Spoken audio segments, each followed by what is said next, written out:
Derivatives trading involves substantial risk of loss and is not suitable for all investors. Past performance is not necessarily indicative of future results. I feel a lot better today, guys. Yesterday sucked. Bad trading. One of my birds died. Just the parakeet. It's okay. It was just one of the birds, but that's what's going on. But then, I got a good night's rest, and looking at the market overnight, if we can bring up the charts here, they're coming up. They're still kind of loading, but you can see there the ZN, they pushed up pretty strong overnight. And then news came out. I believe the thing that pushed it down was some news that China is making big changes on technology transfers. So good deal. I think today could be a reversal day, but there's still going to be a lot of people fighting. So we're going to have to be super careful. Where did I close? I did. I must have closed it. And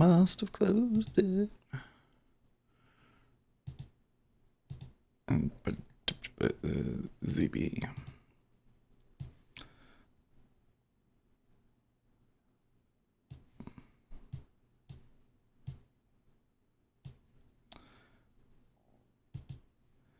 And now just change this to, I think I want to keep it to 500 lots.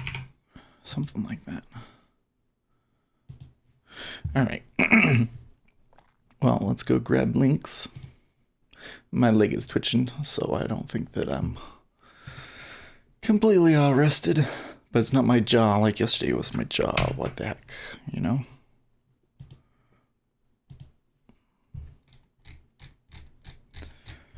Ooh, lots of messages too. Okay.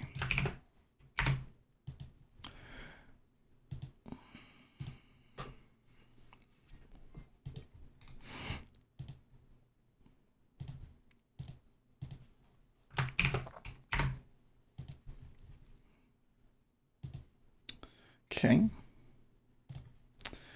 Today is Thursday, so we always have numbers on Thursday, right? Final GDP. Oh, yeah. Final GDP. Oh, okay.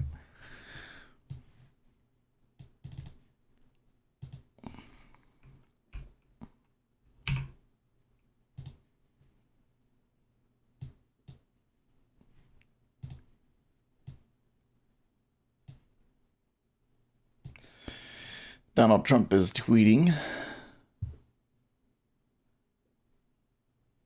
Oh, so Joe did announce, did he?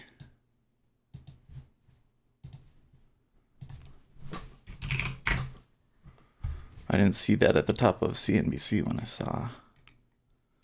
Oh.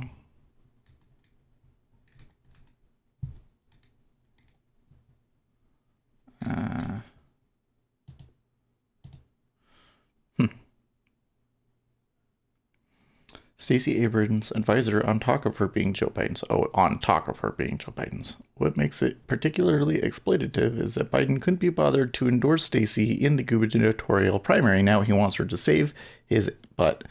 That's some serious entitlement. Yeah. Well, the left is not going to like anything that Biden does, obviously, because he's the old guard. Okay. So there's that. Restream. Okay, they are moving up a little bit. They moved up quite a bit here on the open.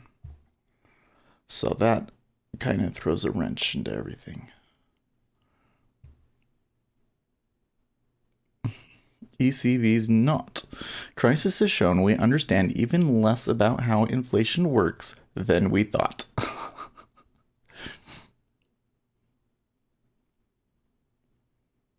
Almost 40,000 children will be taken into federal custody this month on the border. Wow. Stop sending your kids to the border. Oh my gosh. It's just, it's such a terrible humanitarian crisis there. A real mess we've created. Congress needs to just do something. Stop playing games. Okay. Well, the liquidity is a little bit less than normal. Again, we do got GDP quarter over quarter coming out. And the numbers that we're looking for, the final GDP quarter over quarter, we're looking for a reading of 2.4% versus a previous reading of 2.6%, with the GDP price index at 1.8 versus a previous 1.8. And for unemployment claims, we are looking for 222,000. We also have some FOMC members speaking later today. Claretta's speaking right about when equities open, and then at the top of that hour, we've got FOMC member Bowman speaking, followed by pending home sales at 10 o'clock Eastern Time, where we are looking for a reading of 0.1%. Man, that's low. Even considering all of the stuff that's been going on in housing, that's low. Pending home sales. Nobody's buying houses. That's just not good, guys. Them millennials just don't want to buy them, I guess. Well, are we going to get... Well, I really want to short it here at 20.5, but hands off. Hands off, because we got news coming up.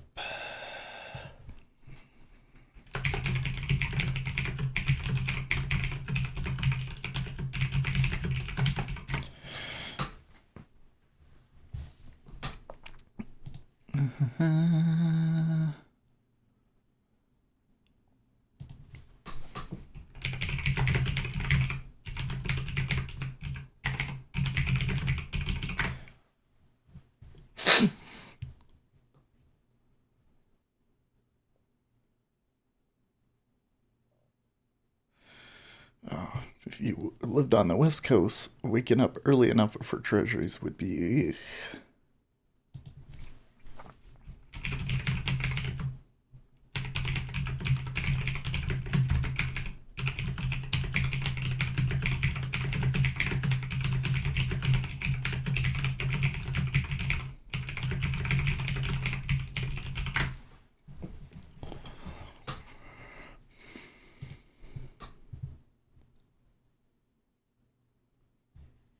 Yeah.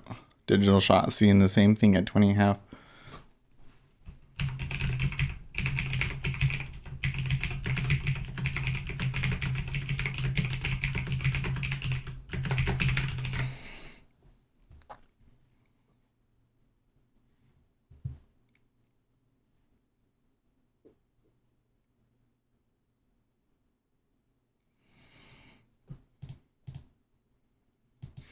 DUP sources tell me they are not engaged in any further talks at the moment. Number 10 suggested earlier they were still negotiations going on. Pound tumbles as leading Brexiters walk back support for Brexit deal. Ugh. Stop it. Just get a deal. Just do it so that... Well, all right, you know what? I'm sorry, UK guys, look. You should get the deal that's best for your country, and I really have no clue what's going on. But I would really just prefer that they get a deal so that this market volatility all over it could be gone. It really seems like a big wrench right now and everything. And that Brexit.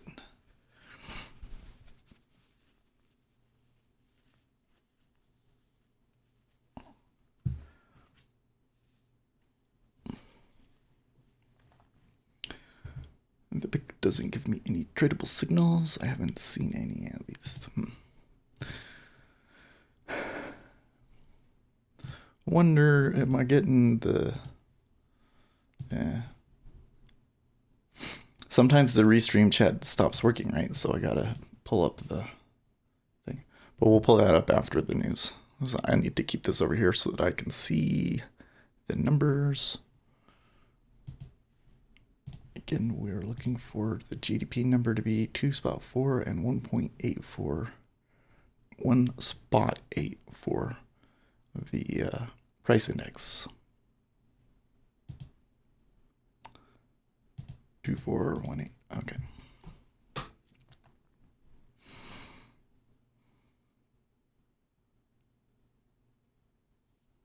Good morning, Luke. I'm gonna open this up and... Okay.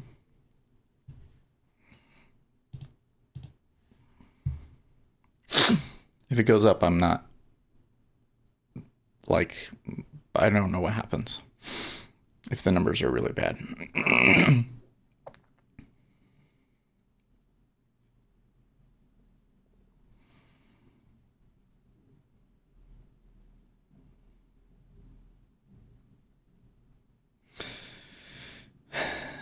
DP is not in any talks with May.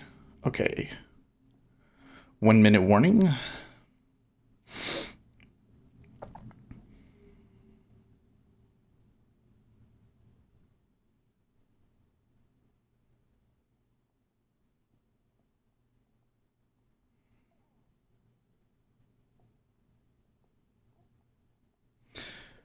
John says this is due to some fundamental shifts of some sort. Are you talking about the tweets that John Grady made yesterday? Yeah. Well, this happened last year. I was looking at it, and last year we had a little bit of a scare. And the scare was driven very much by interest rates, and the market action was very much the same. And I was going back and looking at my videos from yesterday, and I was having the exact same problems that I had yesterday. And, you know, the bond market really moved up. This was, you know, kind of late May of last year. Okay. There's actually ticking back and forth quite a lot for before news. People plan this.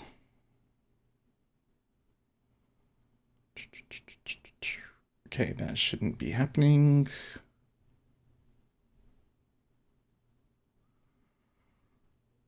Okay, here it comes. Okay, GDP was 2.2 versus an expected 2.4, and PCE prices was 1.5 versus an expected 1.5. Price index 1.9 versus 1.8, so there actually was a little bit of inflation. And jobless claims is 221 versus an estimated 225, which is a little bit better than expected. So a bit mixed. I'm not going to just take that.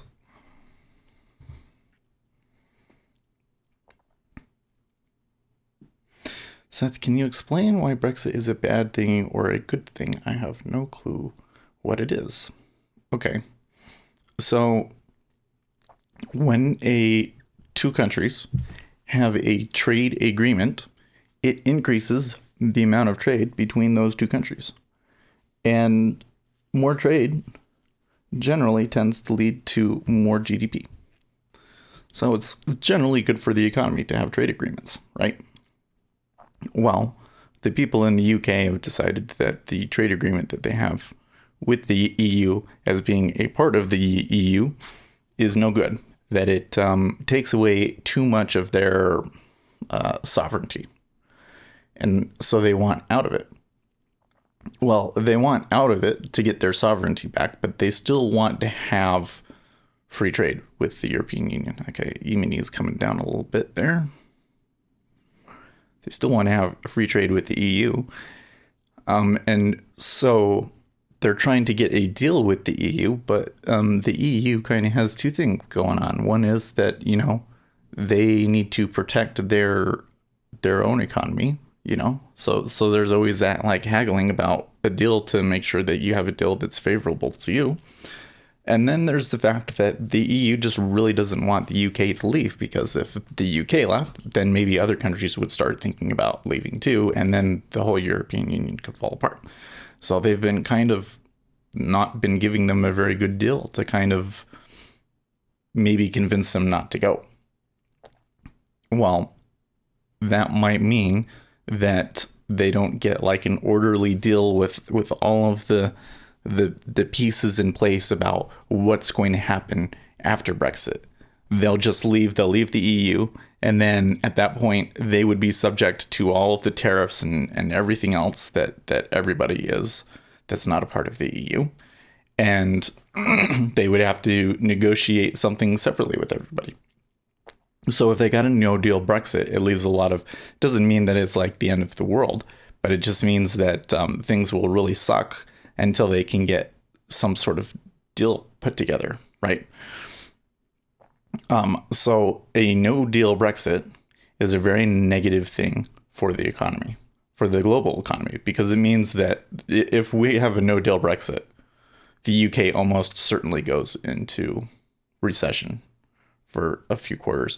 And because at that point you're basically starting from scratch, they almost, it would take a very, very long time for them to recover, right? Vote happened to leave, so there's a chance the vote won't be accepted. Well, the vote that they took was not a binding vote. So it was a vote that was actually put forth by the liberal people that like being in the European Union to show that the UK liked being in the European Union, and then it ended up that they lost. And so when they lost, then the prime minister came in and said, well, we should do what the people voted for, even though it was not binding. Like, she didn't have to do it. But then she did do it. They put all this stuff in place. There's like a leave date. And so now the whole thing is they're trying to get a deal with the European Union before that leave date comes. Because if they don't do it before that leave date, then you get the no deal Brexit. But see, the UK Parliament is apparently very, very divided, and they can't seem to come to an agreement on anything. And so, they're taking indicative votes, like non-binding votes in Parliament, to see what has support and what can work. And they don't want to do the no deal Brexit. They don't want to do the deal that Theresa May was able to agree to. They don't want to do another referendum to see if people just want to stay in the EU. And so it's just kind of like, okay, so what's she going to do now? Nobody knows. What's tomorrow's vote? I'm not quite sure, to be honest. I'd have to read more headlines. But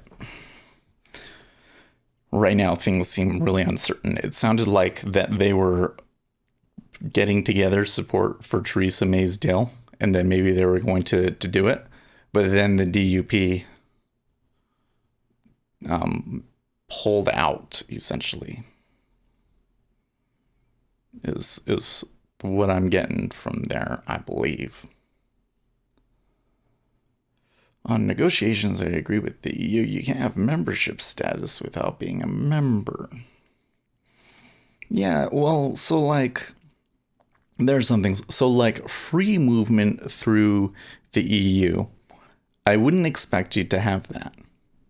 And I don't believe that the UK wants that. But then that turns into the Ireland deal, right? Because Ireland is part of the United Kingdom, but Ireland has close ties to Southern Ireland, which is a separate country and is a part of the EU. And so they still want to have a soft border there, and they can't come to an agreement on that. See, because the conservatives are the people that a big part of why a lot of these people voted to get out of the EU was because the EU has been importing so many Muslim people from Syria and other places and just letting them go wherever they want. And, London in particular has, the demographics of it has really changed. And so they want to limit their immigration. And I think that they're worried that they will use Ireland to bring in immigrants that they don't want.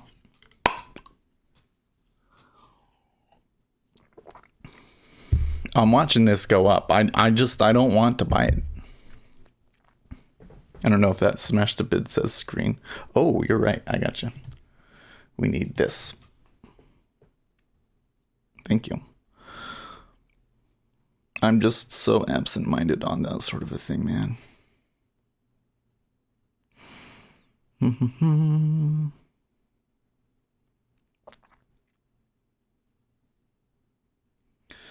EU spending their pensions and buying property in the UK was the highest contributor to the EU pot and took the least out. Yeah, smoking pips. I've heard that. I was reading that in the Reddit thread about Brexit yesterday, that they were saying, some people were saying that the UK was contributing more to the European Union than it was getting back. And other people were saying that it's the opposite. And I've seen this thing in politics before. So here in Utah, we have like Salt Lake County. And then within Salt Lake County, there's lots of little cities. Like Salt Lake is the Salt Lake metropolitan area is much bigger than Salt Lake. Like Salt Lake is super, super small. But like it's one continuous city, but it gets split up by other cities because that was how they grew, is they kind of grew into each other, right? And so some of the spots were just never incorporated into cities. And so they just were under control of the county. And some of these city areas became very, very large. In fact, some of them are larger than Salt Lake City proper and have more people than them. So at some point they decided that, hey, we should have our own city council and proper representation and everything, right? And that makes sense to me. And I was totally all for it. But there was a lot of people that said, no, it's better to stay with the county, that you pay less taxes if you stay in the county. And this area, it doesn't generate enough revenue to be its own city. They need all of the revenue combined from the whole county to survive, which to me was ridiculous because we're talking about one of the nicest areas of the Salt Lake metropolitan area.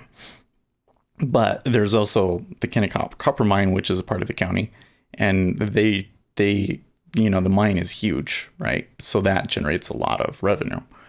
And so some people were saying, no, without the copper mine, you can't survive. Except for that the copper mine is like collapsed a couple of years ago, and isn't generating very much revenue. So yeah, there was this whole argument about whether or not they actually generated enough money to even be a city and pay for their services, and whether it would be, cheap or not. And they did a referendum the first time. And these people, I literally saw that lie. Like they would confuse people and they'd be like, no, it was this and this. And I would look down at the paper, like you could go and there's a website where you can look at like another house. What did they pay on income, on property taxes and everything? And you could go line by line and say this one would apply and this one wouldn't, and this is how much you would pay in taxes if you were under the city versus the county. And it was cheaper if you were part of the city, but they would always find some way to like morph it so that you would actually be paying more. And then they vote failed because of that. And immediately after the vote failed, the county increased taxes like 20%. And everybody was pissed. And a bunch of the areas started saying, well, if these people don't want to become a part of a city, we'll just split off instead. So they were like starting to cut it off. So that's when they came in and said, no, wait, we'll do another vote. And they did another vote and it passed after they realized that everything that the county had told them was a lie. So when I hear people say the UK contributes more to the EU than they get back, my impression would be that that is probably likely. But every time I see this, people distort and lie about the statistics and the numbers to try and bolster their side. And it's not until long after the thing happened that you can really conclusively, get everybody to agree whether that was true or not. So I do see a couple of guys in the channel taking some trades. I was thinking about taking it short, but I just wasn't seeing a clear enough signal until it had already come down a few ticks. I'm waiting to see, maybe, I don't think I want to take a trade in here, but if they come back up to here, maybe I could take a short. Okay, I like the idea of remaining in the EU, but I think we need to renegotiate our teams to make it fair for the UK. The thing is, the UK citizens voted to leave, having received mass information and lies from the UK prime ministers. Here's how I would look at an issue like this. Because the truth is that this kind of an issue is so complicated. I think it's impossible for a regular person like ourselves to really know what the truth is about, which things are good and what the advantages and disadvantages of leaving are. But the thing that I always turn back to is that you are always better off. You are always better off having more power closer to you. Does that make sense? So I live in a city, okay? The more there's a certain number of things that we can say the government has to do. Of course, there are some things that the government doesn't have to do but wants to do, and I would probably prefer that they don't do it. But there are some things that I think we can all agree that government should do, right? The more of those responsibilities that can be given to the ones closest to the people, so to the city, the better. And then the ones to the county, and then the state, and then the United States government, right? The closer that things are. Well, the European Union is an additional government on top of your country, essentially, that really becomes the new country, in effect. And the rights and the power that you get in that government is very, very small. You don't have a lot. You just look at this, what was it, Article 13 thing passing. I don't think there's a single person that understands what Article 13 is and the ramifications for copyright law on the internet. I don't think there's a single person that understands that is in favor of Article 13, right? And yet it easily passes Parliament in the EU. And that's what you're subject to. This is huge entity that you literally have no control over. And so for that reason alone, I would say that in the long run, you are better off leaving.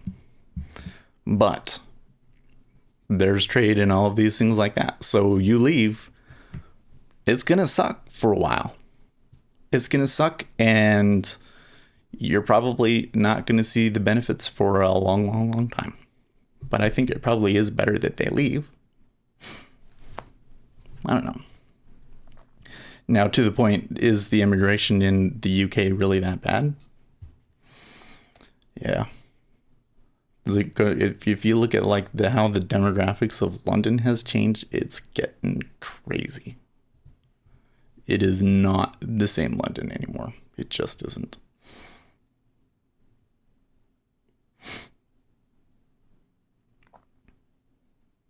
Well, Digital Shot did take it short 20.5. I do see there is a decent amount of volume trading there. Well, it's done it twice now. Guess. I don't know.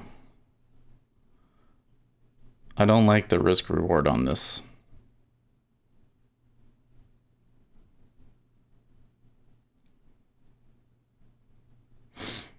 I don't like the way that it ticked up either, but nobody's trading into here. Now, it's interesting.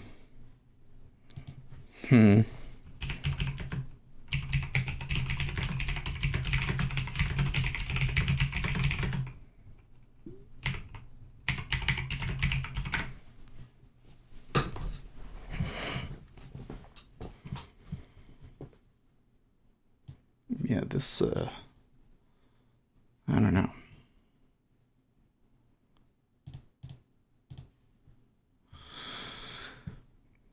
The media always focuses on the immigrant criminal gangs, but fails to highlight all the immigrants who are contributing. Well, I don't know. The immigration is a difficult topic, right? That's going to vary from person to person. Like for me, I live in the neighborhood very close to where I grew up, actually. And in Utah, and especially in my area, like Utah, there's a lot of Mormon people, right? My neighborhood is like the most concentrated of Mormon people. It's like I could go down the street and I could tell you like the 3 houses that aren't members of the church, right? But it's good because like everybody's really close. Like I know my neighbors really, really well. When I lived in West Valley, I didn't know a thing about the person that lived next door to me. Like I could hear through the walls sometimes, but I didn't know anything about them, and they really had no interest in talking to me. and it was a great. I mean, they were all good people as far as I could tell. Like it was like a very mixed group. Like I think that on one side of me there was some millennial Asian guys, and the other side there was a black family, but they were all like making very, very good money. Like it was a nice apartment complex. Don't assume that because it was, that there was a lot of minorities, that it was like a poor area. It was like a nice area. So I would assume that those people were, you know, smart people, and gosh, so I didn't get filled there. And it ticked up. I don't like that. Okay. I just the way that it's ticking right now, it seems a little dangerous to me, and I don't like that there's so little liquidity. But notice that they're stacking the liquidity on the offers and not on the...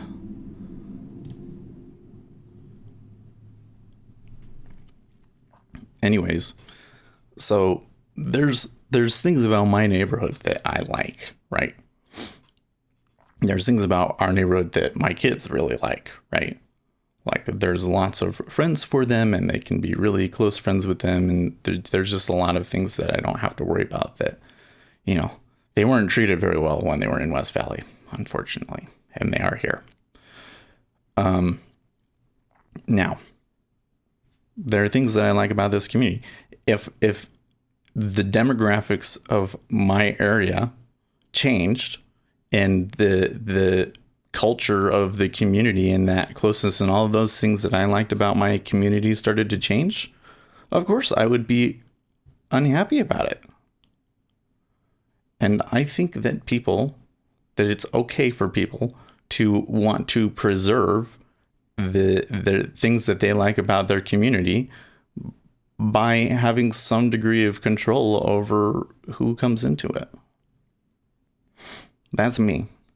Some people just think, just whoever comes in, and you just have to deal with it. And they're great people too, and you just shouldn't be a hateful person. But my experience is just that it's not like that. Like, yeah, it's. I don't think it's racist to say that people tend to get along better with people of their own race and culture. That's just the way that people are. Maybe it's not right, but that's just the way that people are. I really hate how when I got out there, it really dumped another 2 ticks, so I could have gotten out at the +4 ticks and been a little bit happier. I need to move this down so that we can see what I'm making. But so then you know what Uzi says: the immigration in and of themselves isn't a bad thing. The cultures of some that are coming are abhorrent. And I think that that's really the thing that's going on in the UK, right? Is that they're afraid that the immigration coming in is going to turn it into a Sharia law state. And quite frankly, if you're not a Muslim, you do not want to live in a Sharia law state. You do not. Right? So, is it wrong for people that are facing like that real possibility to be concerned? And Luke Nuke says they should adapt or leave. Well, so then you leave, and then you move to a new place, and then Muslim immigrants come over and take over that place, and you have to leave there too. And at what point do you get to have the community that you want to have?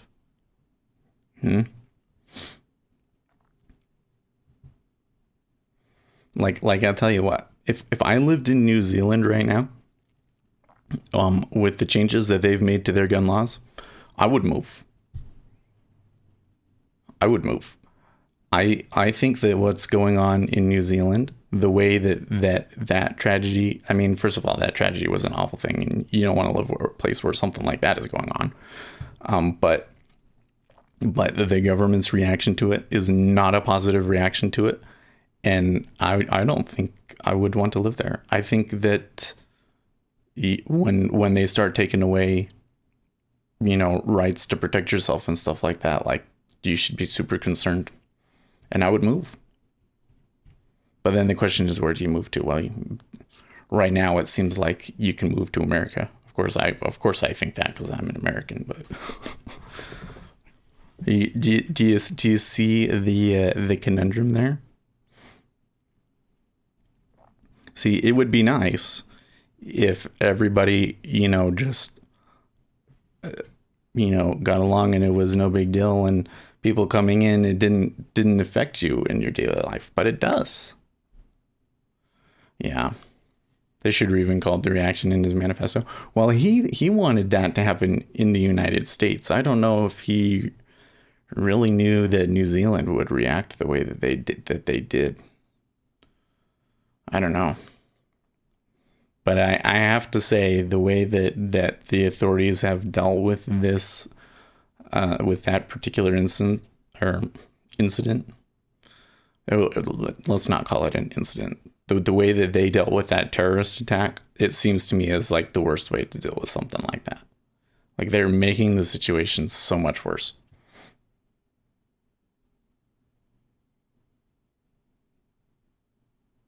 Hmm. There's a lot of frustration in the UK where there is a policy of positive discrimination where accommodation and jobs are given priority to those of ethnic culture, which I understand. Well, I don't know. When I worked at Goldman Sachs, they definitely do hire based off, for diversity. I mean, like, they literally want to say, okay, we have a team, we don't have an Asian guy, let's go and find an Asian guy. We totally did that. I mean, like, I was involved in the hiring process, and you know what? I thought it was effective. Like, I saw you bring a guy on the team that had a completely different kind of culture from that, and they helped us make decisions that we wouldn't have made otherwise because he had a different perspective. But that's as far as I can say. When it starts becoming like a systematic thing across the whole country, that starts to become a problem, I think. Could be. Nah. That's why our presidential candidates openly criticize whites. I don't know if they openly criticize whites, but I think that um, Democrats in particular are trying to use tribal politics, and their tribe are the Democrats' tribe is becoming non-white people.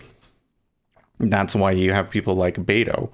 Beto is like as white as they come, but he pretends like he's Hispanic, and like, it's not like he tells the people that he's Hispanic or he's lying about it or anything, but the voters, it's like a dog whistle or something. Like, they understand, this guy is on our side, right? He's actually in our tribe, even though he's a white guy, right? And I agree that that's. I mean, the reason why I think it's negative is that America's tribe is the Constitution, right? That's the tribe, and obviously there's sub tribes within that. But the thing that we all share in common is a belief in the Constitution and in those rights. And when you start to create a party where your tribe is based on something else and you actually place yourself in opposition to that, then I have a problem, because now you're not actually, you know.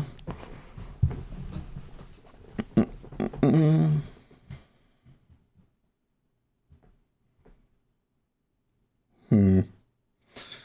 Well, I did kind of get out of that one a little bit too early, but they appear to be turning back up. I don't know the way. Obviously, if I can get Phil at a really good spot, then I'll take it. But the liquidity on this thing is not good. Although they do appear to want to move it down. I think that it must be that some of the leveraged players that were providing a lot of liquidity and were buying it probably got killed and turned it off, because it's really unusual. Just all of a sudden one day, 3,500. I wonder if this stays like this, like if they've just turned them into summer mode or something.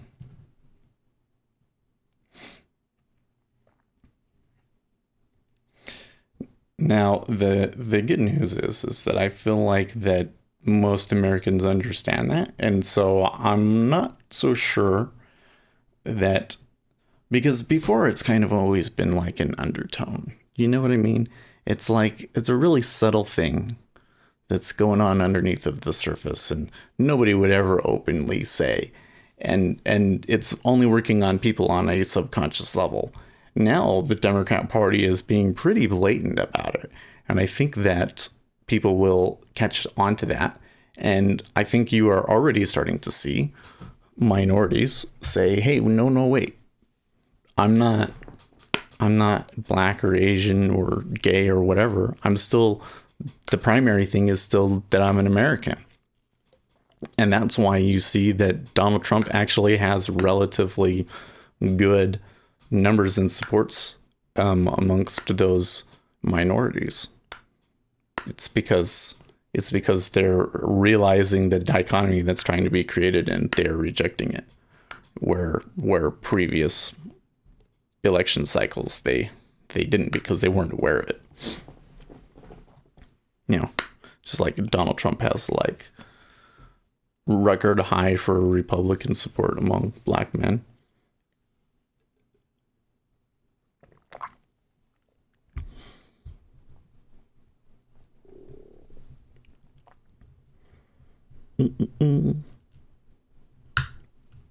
I guess the other thing that I would say on the immigration thing is I guess we have to acknowledge that communities are going to change, always.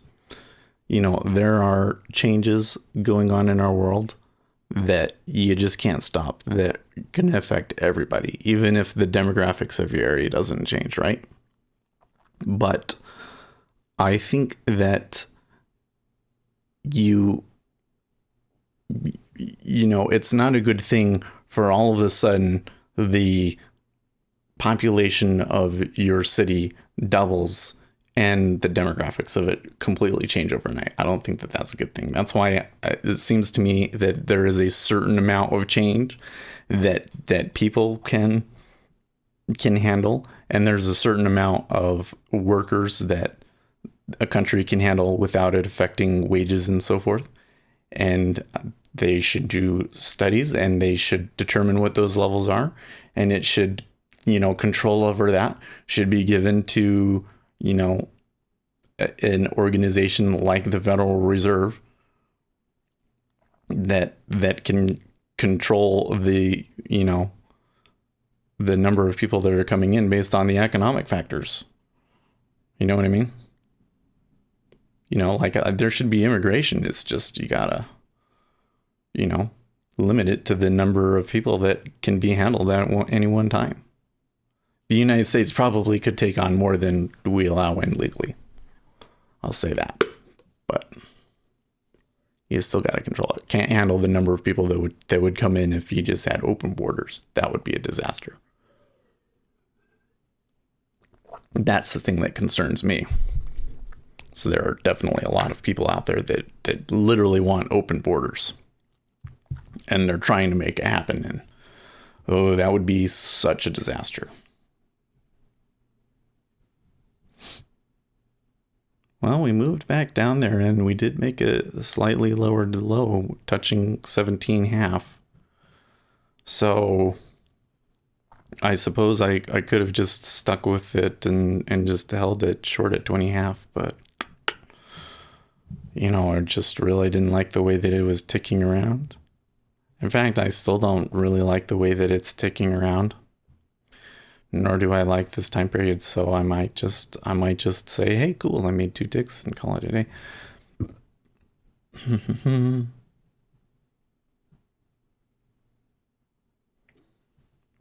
Well, there, the thing that always got to look at in politics is when you look at any one particular issue, you know, of course there's the, is it right, or what is my opinion on this sort of thing? And I think that's the way that most people tend to look at it.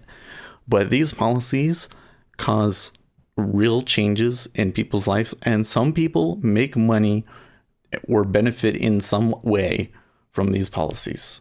100%. And when you look at something like that, you always have to look at who benefits, right?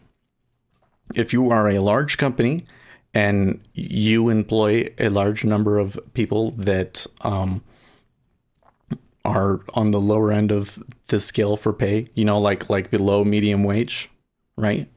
You benefit from immigration significantly, because having those more workers in there, even if those more workers don't directly do the jobs, this is one of the things that irks me, is they'll say, okay, but the jobs that illegal immigrants are taking are jobs that nobody else will take. Well, okay, yes, but they have children, and those children are born in the United States, and they become citizens, and 20 years from now, then those people become, workers that can take any job that they want. And they might not be going to Ivy Leagues, but there's still competition. The general end run effect is that the population increases, and therefore wages don't go up as much because of that. Just straight up, they just don't. And so any company that employs people that are below the medium wage, even around the medium wage, probably even up to like people that make like up to $60,000, I think they benefit from it. 100% they benefit from it. They know it. They know the long-term consequences of it, and that's why they lobby for it. 100%. And I think that those people, they have to be smart enough to know. But when something benefits you, people just subconsciously, they'll invent reasons, moral reasons why they're right. But the truth is that it benefits them in some way.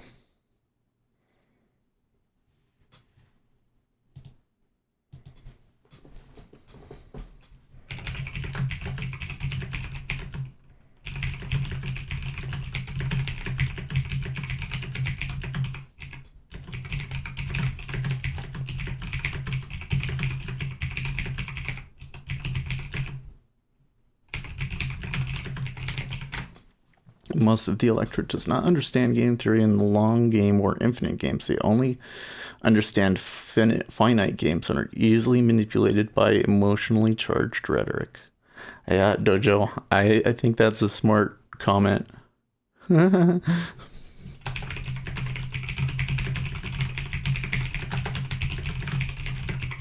Just being me, I don't think he knows what the stream is about. I don't think that he's clicked on the link. Who was it? I can't remember the name of the guy that talks about the infinite game, but I watched that video where he talks about what is an infinite game, and oh my gosh, that was a really smart, and I really liked it because of its application to trading, right? Like the market, the stock market is like the best example of an infinite game. And what is the goal of an infinite game? There's two goals. Stay in the game as long as possible. Keep the game going. Right? And when you look at the market from those two perspectives, what you should be doing becomes so much more clear, right? Going in and swinging some big trade that, you either make a ton or you bust. That's not going to help you stay in the game. That's going to be like, you want to make the big profit so you can get out of the game, or you're going to blow out and you're going to get out of the game, right? No. So if the goal is to stay in the game as long as possible, then your first thing should be proper risk management so that you never completely blow out, so that you can always stay in the game to some extent, right? And then conversely, it doesn't make sense to go in and try and screw somebody else over, because if you just screwed everybody else over, nobody else would be able to trade. You win, the game ends. Or, do something illegal like the 2008 crisis. Those people, they didn't understand the infinite game. They did something that short term made them money, but that had the possibility of ending the game. Really could have. There you go. Look at that. Okay.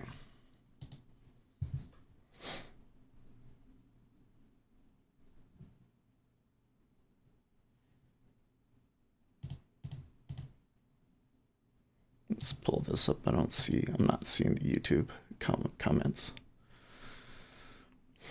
We're dealing with an influx of Venezuelans here, and I can tell you right now, there are companies employing only engineers from Venezuela, half the wage they pay for an Argentinian. Wow. Yeah. Well, I'm just saying, even if you don't see the effect today, your kids certainly will.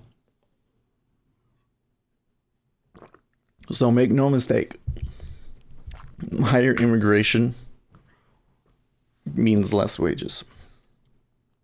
Do you know, like they're doing the what is this field called? There's this guy that talks about population growth on YouTube, or he's like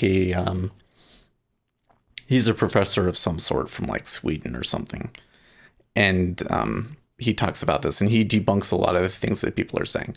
Like, one of the things that he debunks is that this idea that like we need to curb population growth because it's going to destroy the planet.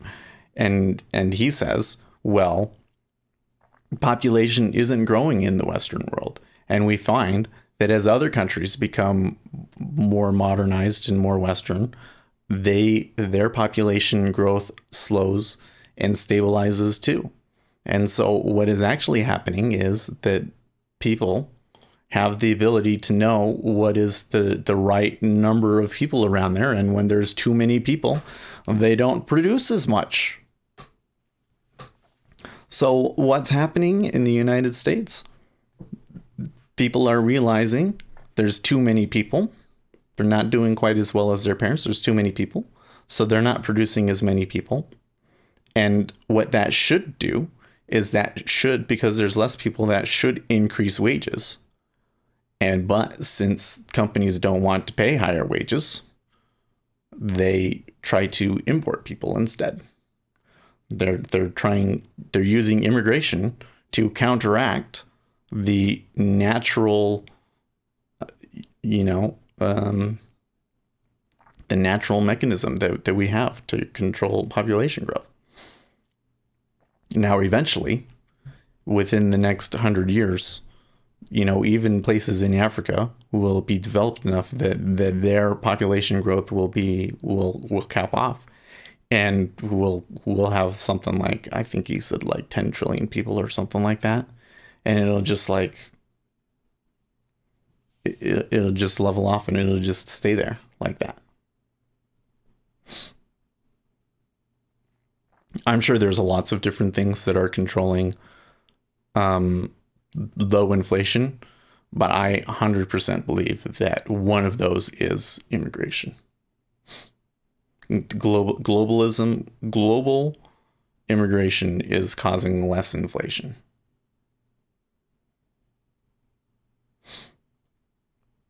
Or even if it's not immigration, outsourcing of jobs to other countries and stuff, right?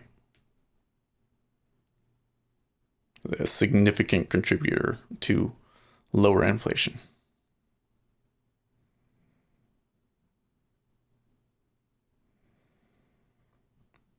Well, right now they're telling us that we'd be lucky if we even got 17.5.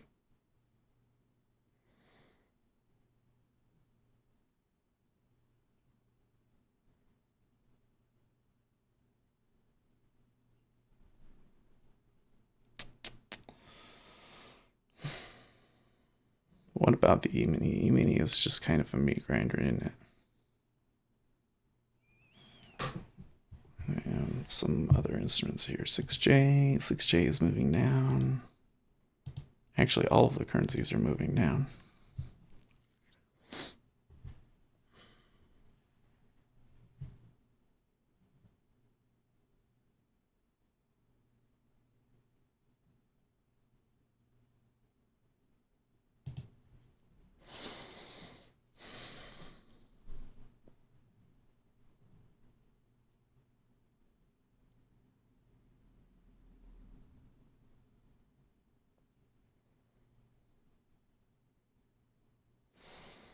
Mm-hmm.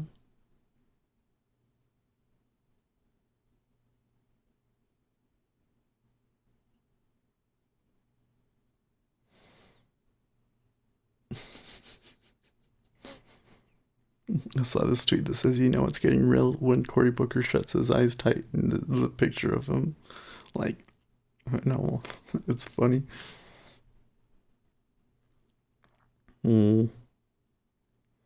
Spot gold falls below 1300 level, down about 1% to 12.96 per ounce. I think I missed my opportunity to get short, guys. When I said you'd be lucky to even get 17.5, I should have taken it right then and there.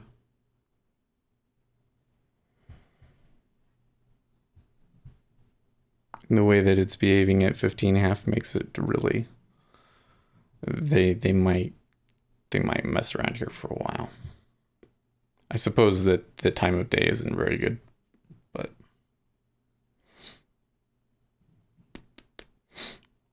yeah, one of the things I really like about our community is, because that's a pretty touchy and controversial subject. I'm sure there's lots of people that maybe people that are just only lurking, but I'm sure that there's a lot of people that have differing views on that sort of a thing. But it seems like, we're still able to discuss things and come up with good points. And I read like really smart things coming from people that, and when it's like Reddit and Facebook and stuff, it just always turns into a hot pile of garbage, Well, of course, I'm sure that there's people that come in and are like, why is he talking about politics? Immigration and crap, and leave, but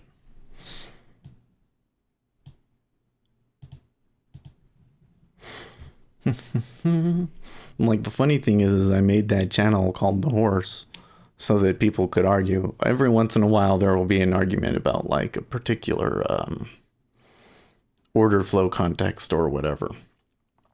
So I was thinking about those when I made it. But like I can't even get you guys to actually argue about anything. Like that the channel is full of people trying to start some sort of an argument, and they're just everybody likes each other too much. It doesn't happen. Man, see, they're not even giving me 17. And I thought that pullback will look promising. In the 5-year, it looks like it should come back up. In fact, I think if it comes back up, it might go past 17. So,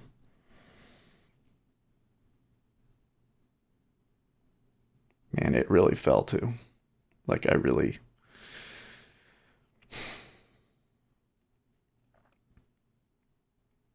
got overly excited when it came back, and I was just wanted to take the 2 ticks of profit, because if I had just waited, just another minute, could have gone and gone and gone, and I'd be super happy right now. Could even possibly be holding it to see if they give us a little bit more, because I think that 15 is probably really likely.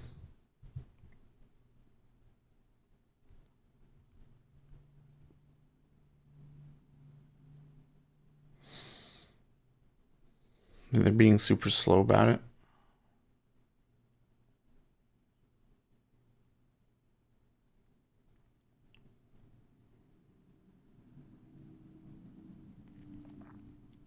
So I have a theory that when it ticks like it is, So it's like very much on the passive side. It's more limits, you know. They stack as they go down, but very, very subtly. And you know, it trades back and forth a lot, and then just eventually you'll just get this one tick where it's like, okay, that's it. And now that's the new spot, you know, and it's never anything crazy, but just kind of slow and steady. I believe that action, especially when it is selling, is caused by the dealers. I think that's dealer action. I think that what has happened is that a bunch of speculators came in, all of the hedge funds and everything came in hedging, thinking the interest rates, all their models, you know, telling them to get all excited again. And that's come and gone. And now the dealers are going to push it back down. And that's why the market has changed so much today.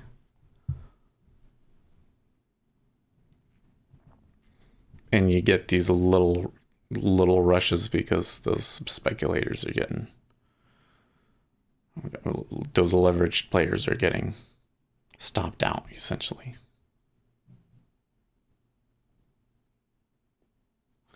Now, when it moves up, you notice how disorganized it is almost. It's like, you know, it could come up 2 or 3 ticks really quickly. And some of the offers pull and stuff. And it just goes. So I think that that's happening because the dealers pull their orders because they think that it's going to come up and they can get it higher. And the leveraged players are being a little impulsive. And that's my working theory right now. And I'm basing that off of looking at the COT reports from May, which was, I think, a very similar situation. And that's what happened, was that the dealers started to go massively short. Well, not massively short, because the dealers are actually still a pretty small percent of the market, but they substantially increased their shorts compared to what they usually have. And I think that this situation is similar, then we should see the next COT report and dealers should come out significantly more short.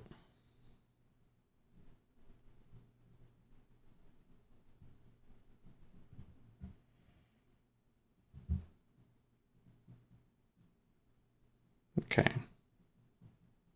So that tick up there kind of shows me what I was concerned about.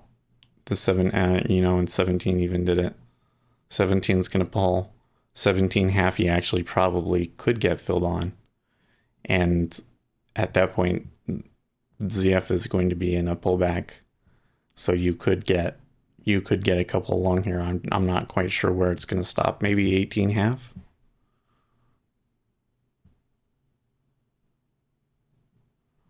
Or that could just be the end of the trend for the day. I'm not sure.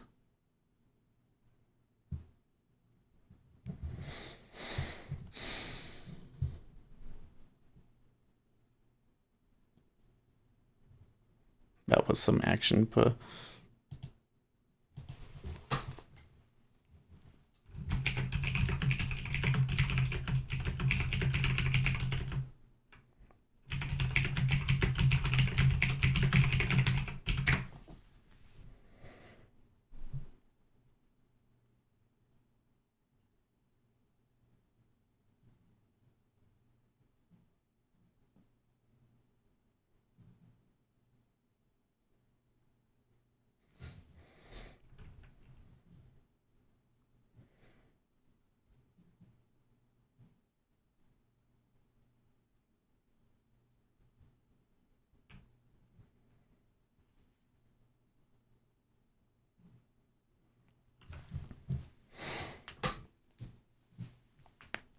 You know, like when an offer pulls, is that some guy that thought he wanted to sell and now he's changed his mind and he's actually going to buy it now?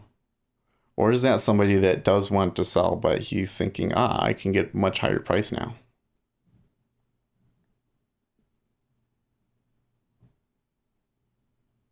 Moves it up. like there is a little bit more liquidity up there at around 20 than there was before.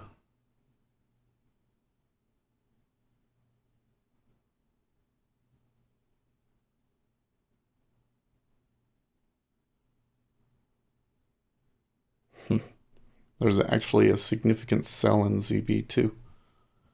And we're flattening overall. Actually, we're flattening quite a bit today. And we're not, well, we did hit one target. Okay.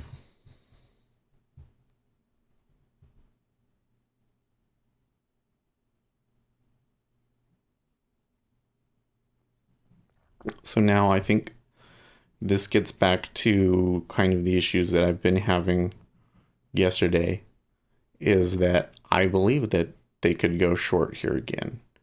And I'm looking at a spot and saying maybe it's going to be here.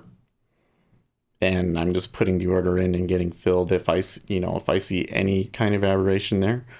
But I need to wait for more of an acknowledgement from the market that that price is actually too high. Okay, like that.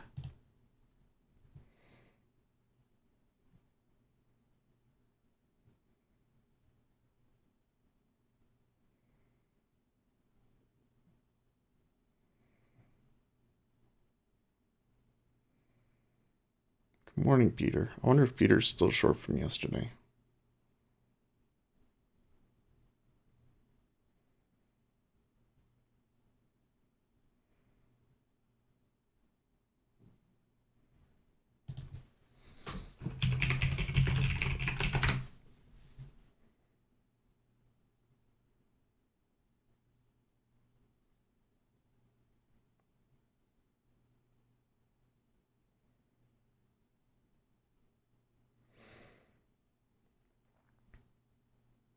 Cool. He got stopped out of the 30 year, but still short twos.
Oh, you know what? I have that wrong. That's why. The front leg. Oh, no, it's right. I don't know.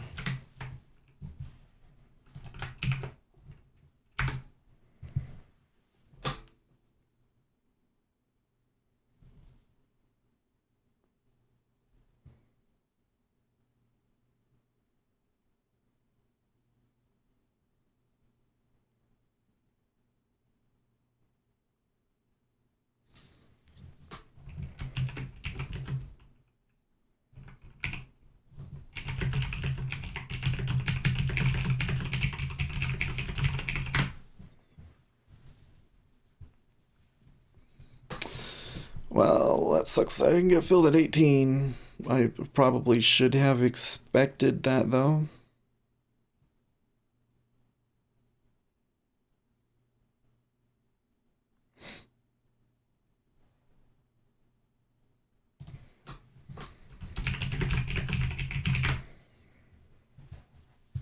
The E-mini looks happy.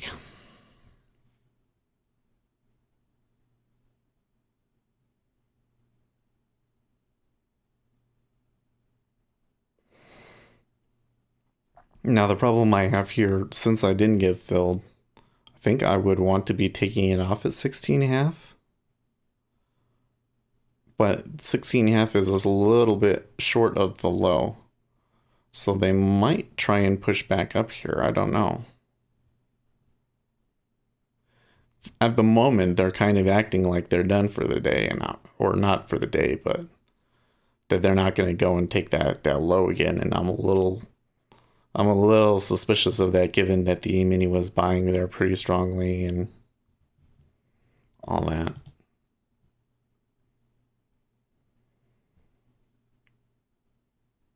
I saw there is a confirmed date to deal with Brexit. It must be a good day for trading.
I don't pay nearly as much attention to ZB as I used to.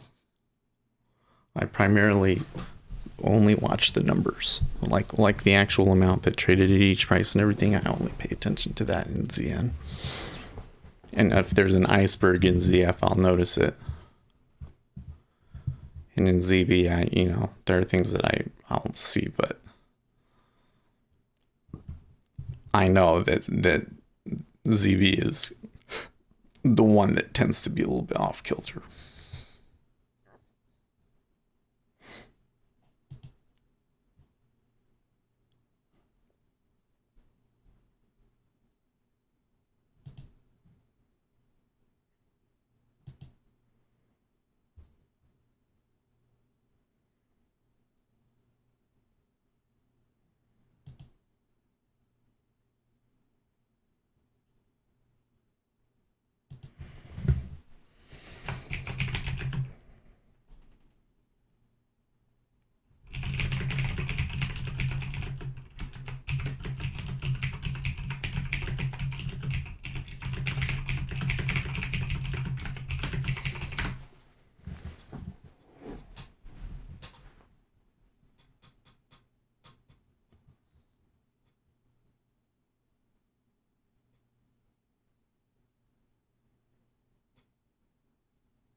So the open is just buying on the open. And E-mini looks like they're well above the levels from yesterday. And this is telling me, well, like if I'm looking for a short, I don't even know if I would get filled at 17.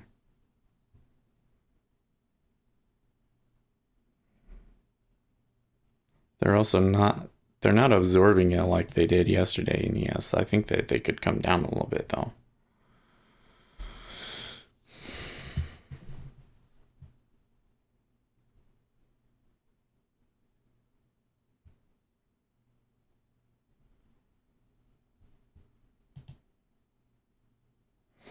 Market seems more stable now.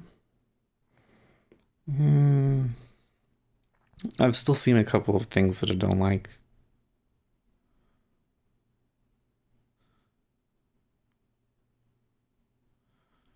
Like, I would be much happier if all of these were 4,500, you know? Like, this is starting to look to me like summer trading. Where, like it moves and you can trade it and you can find spots and everything, but it's not quite as easy of a trade as it's been like last week, for instance.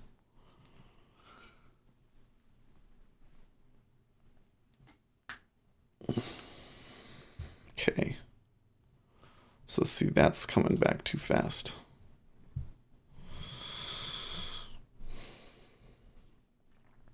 Like what? Well, so like the thing that you'll very often see in summer trading is like it won't do anything and you don't really see any clear read in any of the instruments, and then it'll just tick and trap you. And you'll see something like, oh, it looks like it's really going to go up here. Like, that's a strong bid. It looks like there's really the buy pressure that we've been waiting for is finally coming. And then, like, as soon as it shows up, it reverses, that sort of a thing.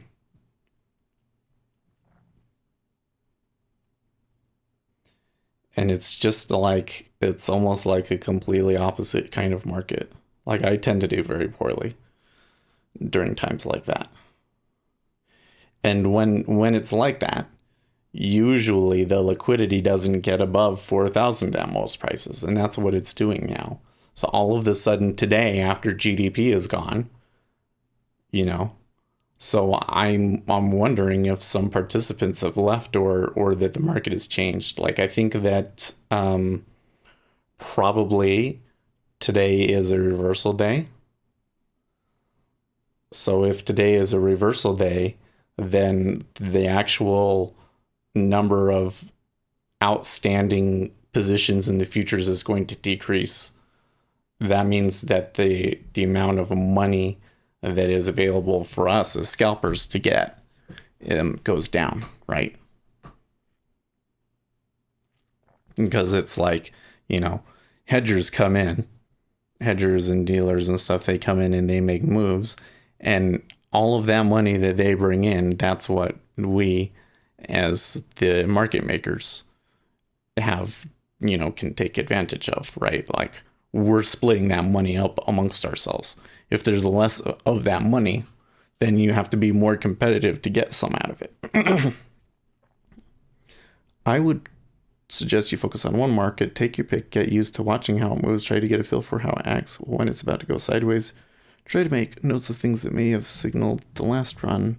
Stop trying to focus on too many side factors. Stop worrying about correlations. Just get good at reading the one thing and focus your effort on that market. How long does it last? Oh. So last year, I go off because it sucked last year, right? Last year, it was like this from about mid-March. Well, I take that back. So like around mid-March, it started to get like this. And then we had a temporary spike of volatility around May. And then you get into summer trading. And then it's usually like that until September. And then September, October can be better, especially since October tends to be a really icky month for equities. Like if there's selling, it often happens in October. November is just kind of like okay, December starts to get better, and then you get into the good time period. Like January through March is usually really good.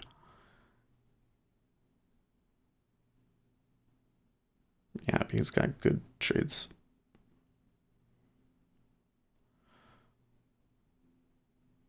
Okay, so the E-mini has been coming down, and we came down, and I never took a short.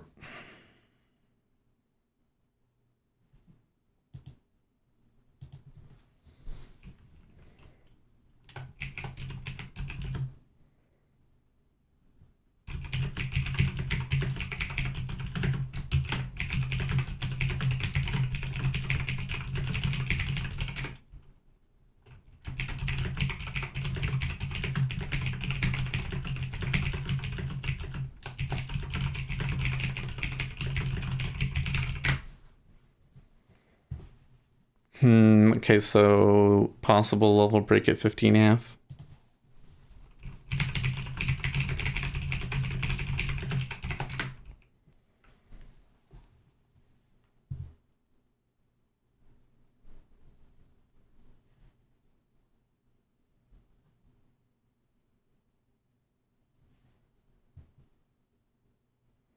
See, now it's saying you might not even get 17.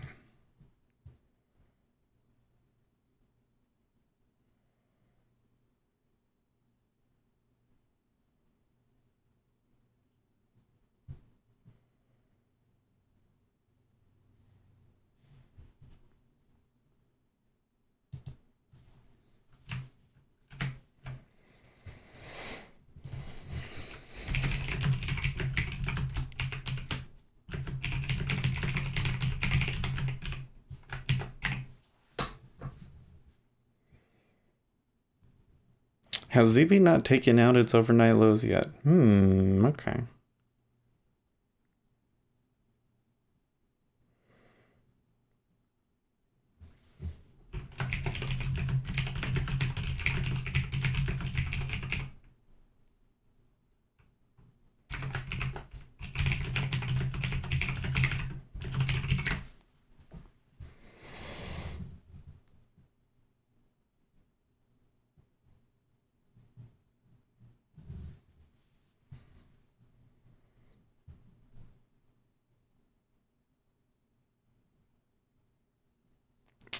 Okay, well there's 15. I felt like 15 was likely, and now it's done an unfinished auction at 15, so they're probably gonna trade 14.5. Yeah.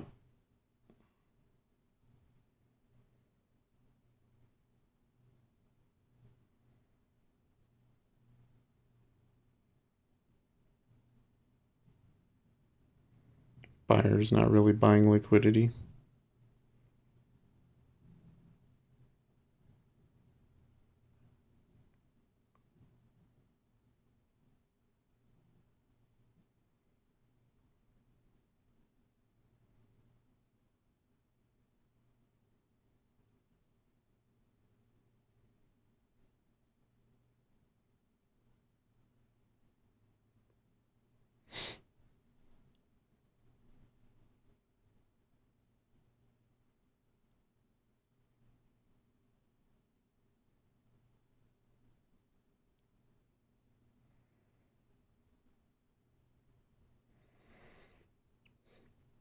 Hmm. Man. I'm so mad. Oh, stop. I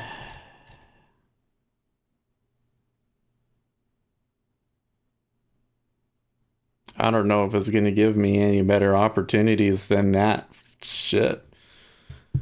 I mean, that was a great trade, and I just, I even saw the turn there. I was like, I got to see them put it on, and I was like, okay, there it is. But they never ticked back into that price. I should have market sold right below it at 17. Should have just sold 17. Uh, okay.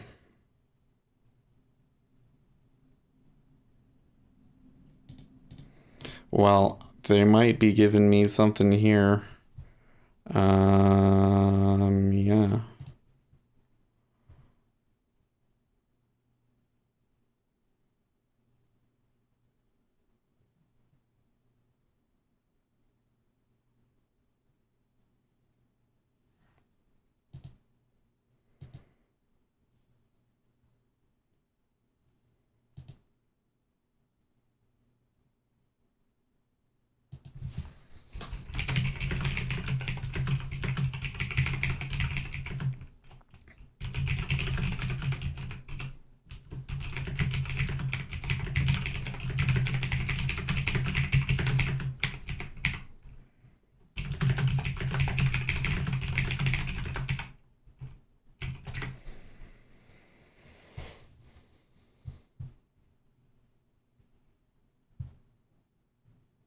That was a move, guys.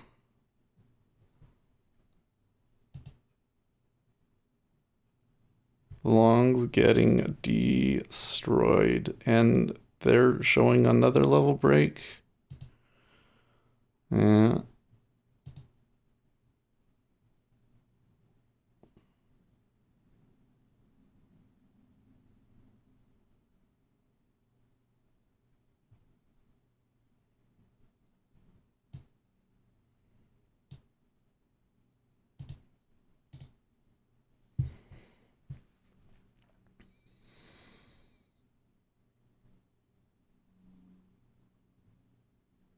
That's funny that that one didn't fill.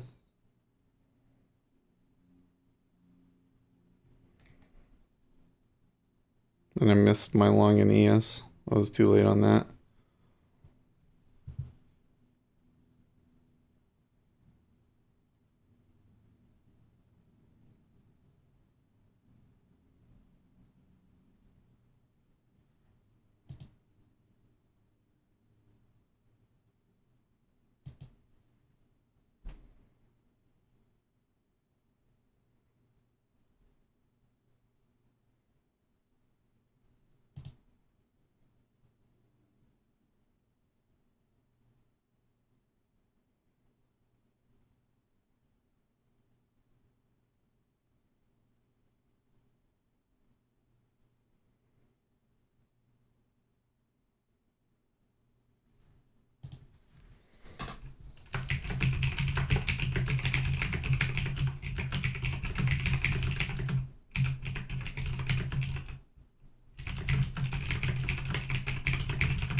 Nope. Okay, so that's not working the way that I thought.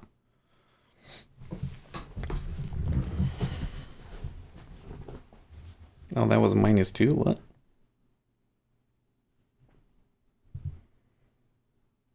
It was a 120. I don't know what happened there. I think that's wrong.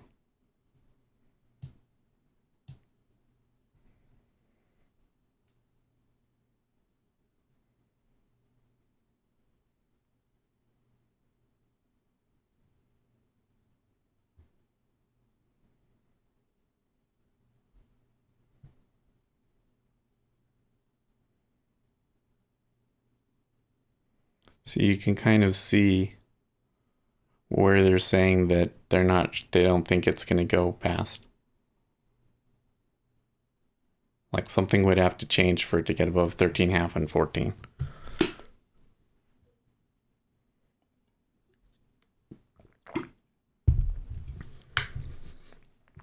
And they're even suggesting. Okay.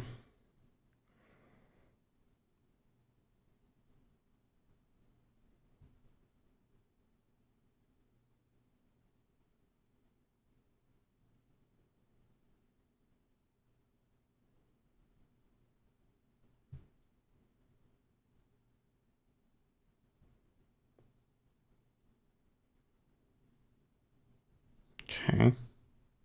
So see, the 14 still's not pulling. Probably if we tick up it will, but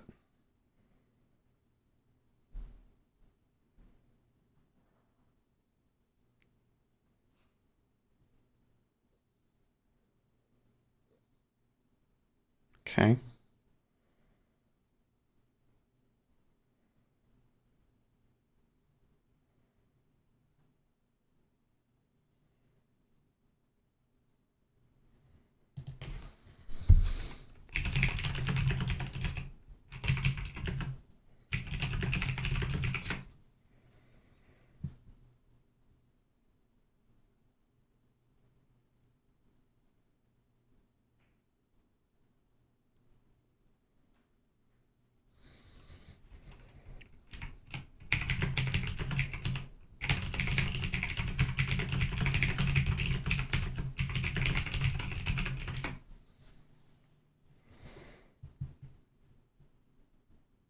Oh, wait, why is it buying?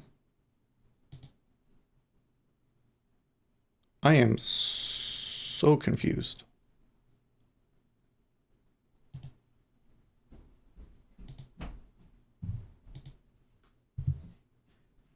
Okay, well, whatever.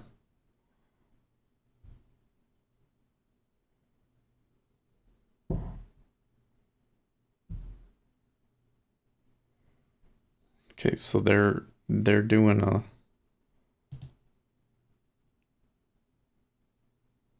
shoot.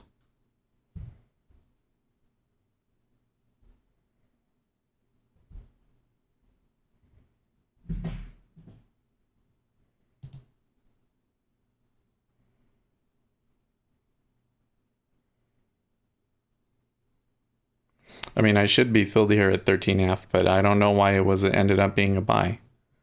I guess I put it in as a stop order and I was confused.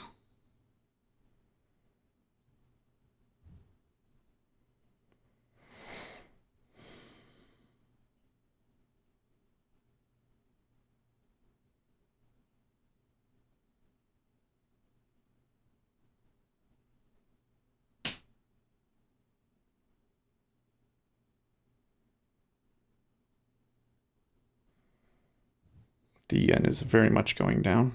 Yep.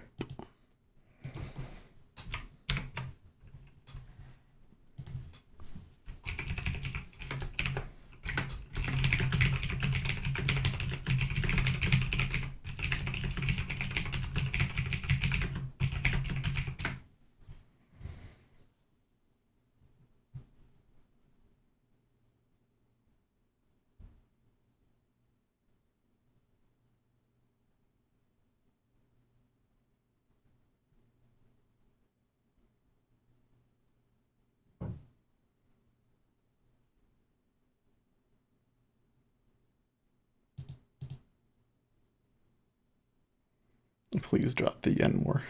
Zerv likes, because Zerv lives in Japan, right? So for him, that would be really great.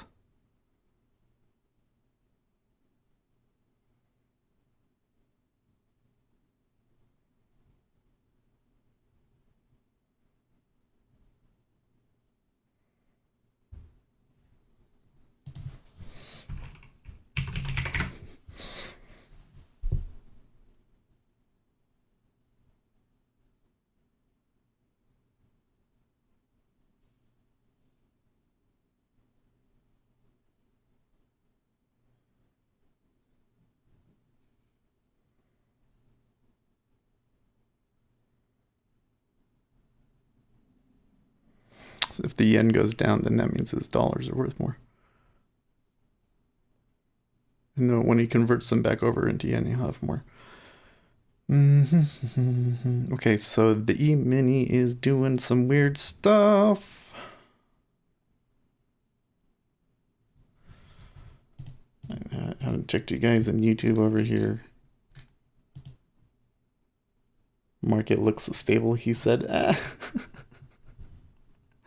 Well, I don't think that your observation was bad. Like, to me, unstable is like, okay, like if we move down 8 ticks, that's not necessarily unstable to me.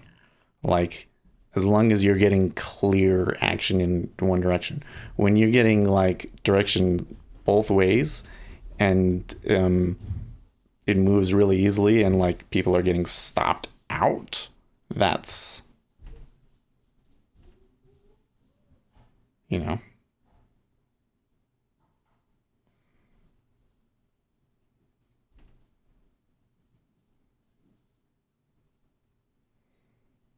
that's when it's like you don't have a very good read off of that kind of an action.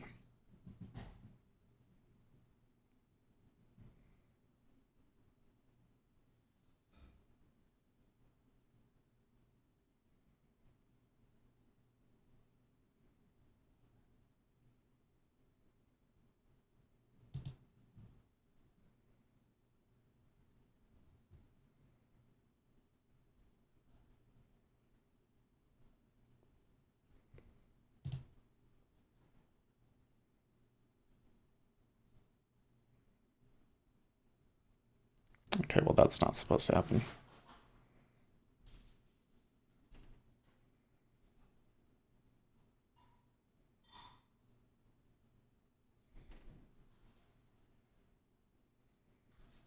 Nor is that.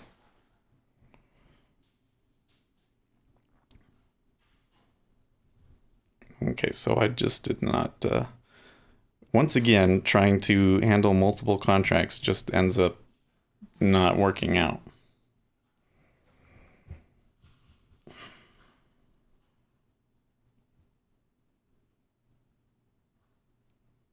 That came back a lot, I think, though. Yep.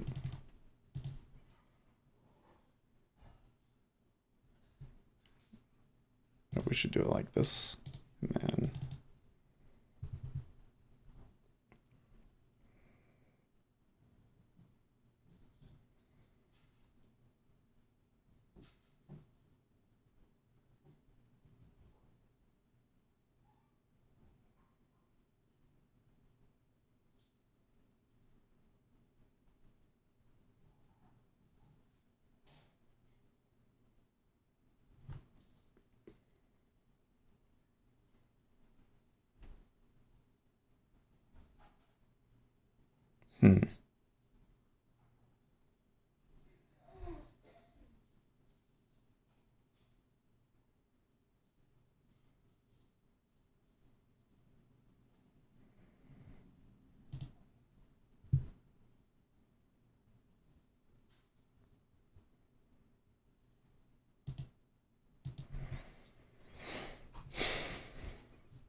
how many ticks did it come back there? 1, 2, 3, 4, 5, 6, 7, 8, 9, 10.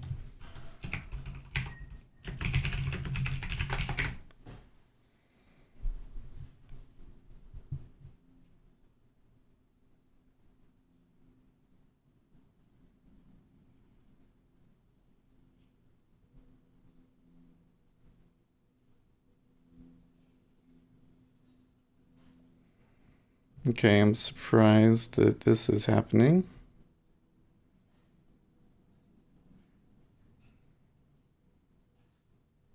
Okay.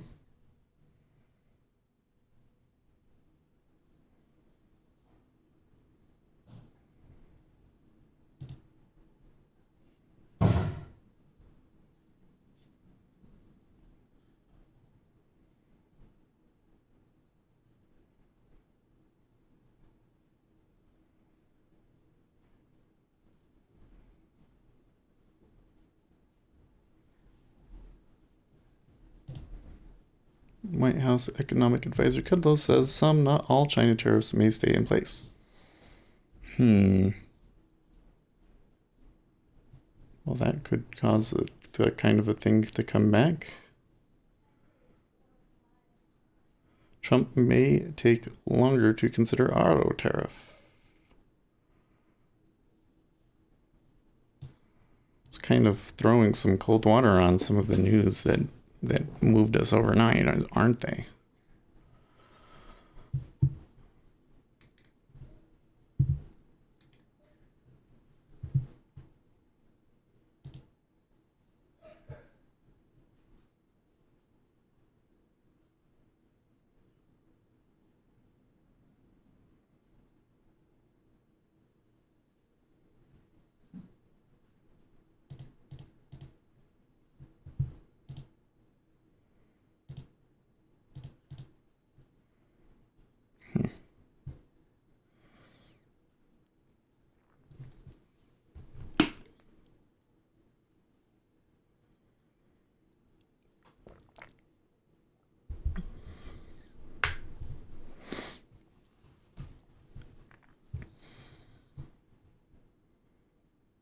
maybe possible rotation in this area. Well, I think having, that was a situation there where my stop was in a really bad location, and I really should not have taken that the way that I did. So I'm trying it again. I'm trying that experiment again to see if, because I think that this is a better load. Like that was an overextension higher.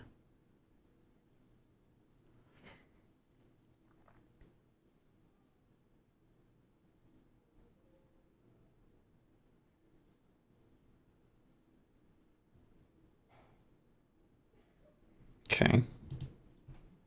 So that 15 pulls too easily.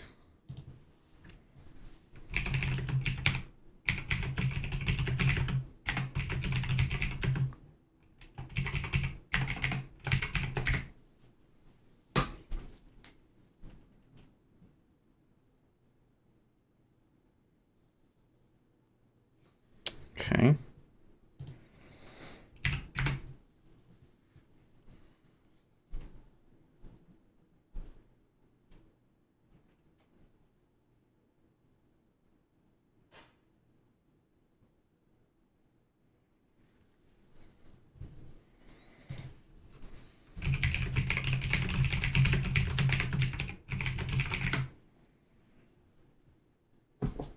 Hmm.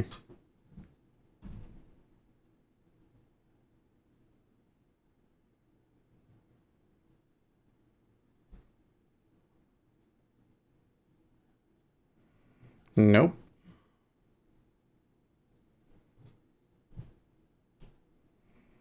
Well, it's all over the place though.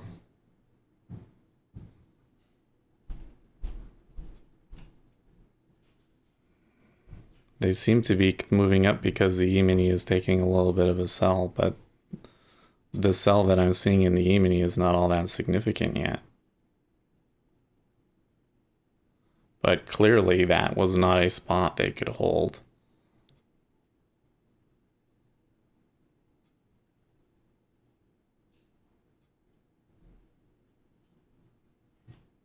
Iceberging at 155.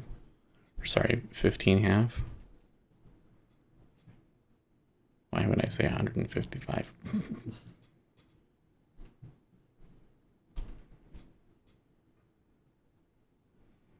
See, like that, yes, that looks like they're about to go up and make another new high.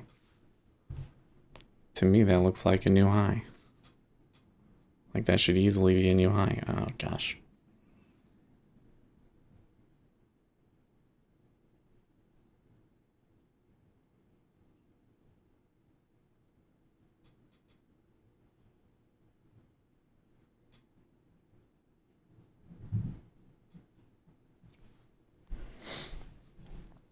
All right, well.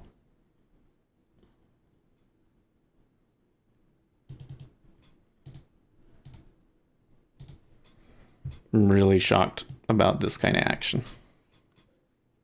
I think it's going to turn around eventually, but I guess it wasn't there.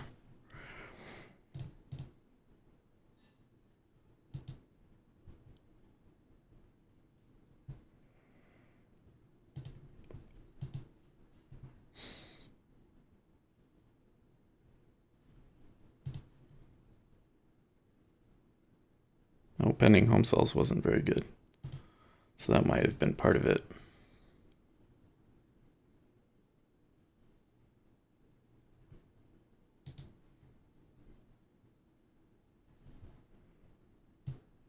So I'm going to try one more thing.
I asked about whether all tariffs will be used as an enforcement mechanism in U.S. China trade agreement. He says tariffs are leverage, but some might come off. Hmm.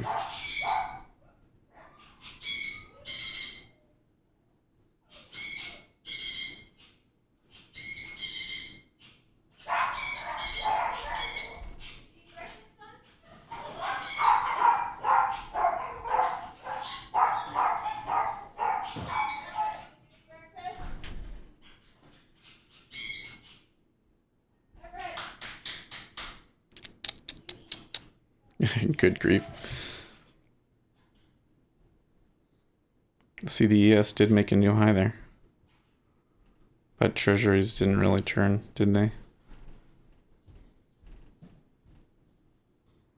They're still thinking about it.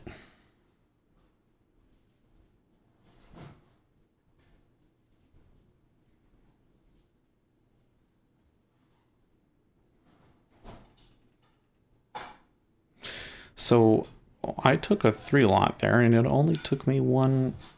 Only took me out one. So why?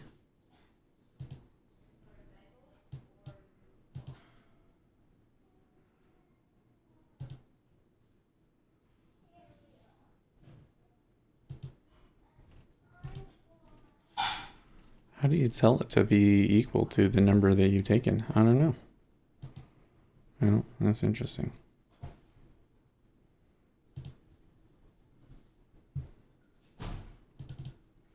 Oops.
So the 5-year is really having trouble with this iceberg at 1/2, and that seems to be what's causing the market to behave this way.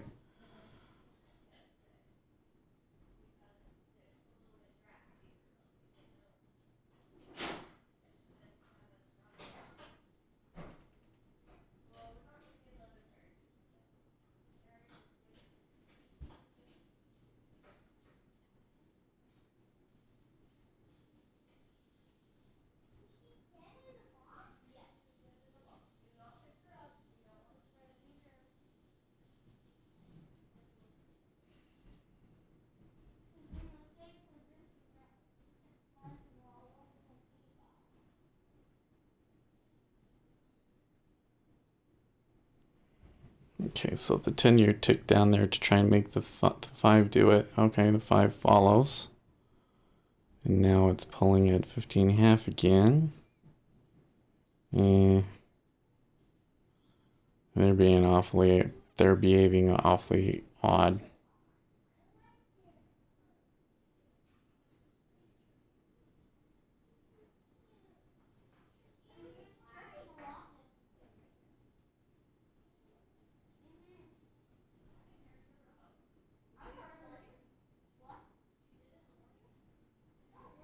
Okay, now they're hitting 15.5. Okay. 1/2 in the 5-year completely pulls and more iceberging. And the E-mini is just buying that. Yeah, I wish I had taken that long in EMI. That would have been a really great trade.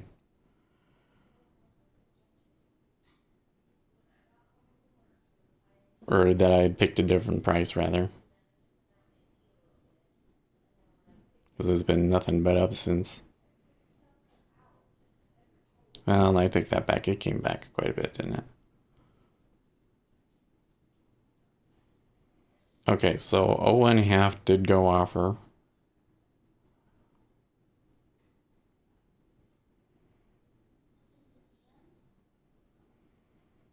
Does appear that they're getting that sell pressure now, but there's an iceberg at 15.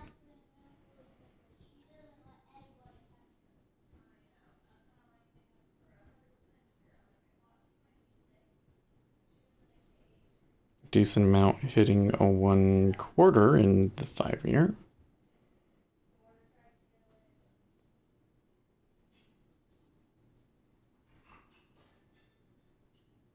Okay, finally. They clear it. The next price pulls, nothing trading yet. Okay, offer might tick back up.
Interesting that that last one I was in for 7 minutes.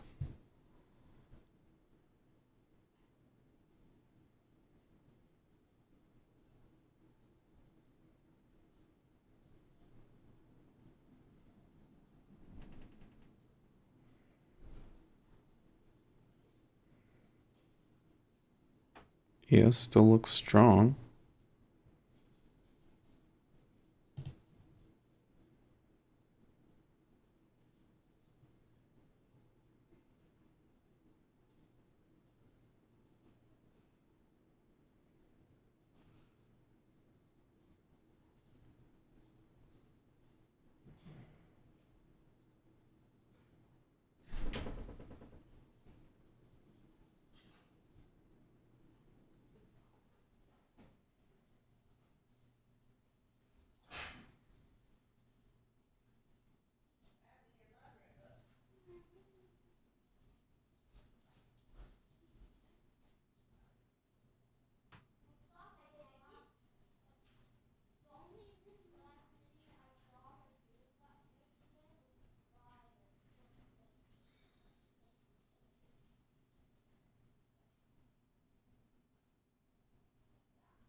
Okay, so it's been 10 minutes.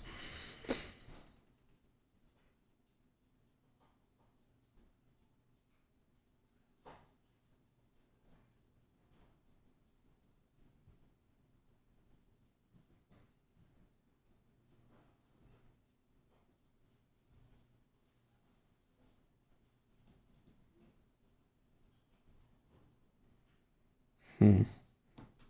Level 2 sure is playing games with us.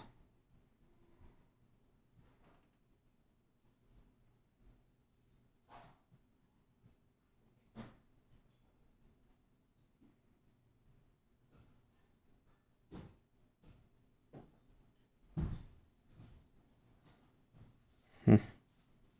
Oh, that was a lure. They sold a few at 15.5 on the offer by pulling it, and then when they got filled, they immediately sold everything at 15 and ticked it down.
I need to automate my trades. I'm still thinking though. Well, we can help you with. I can help you with NinjaTrader 8 if you're using that.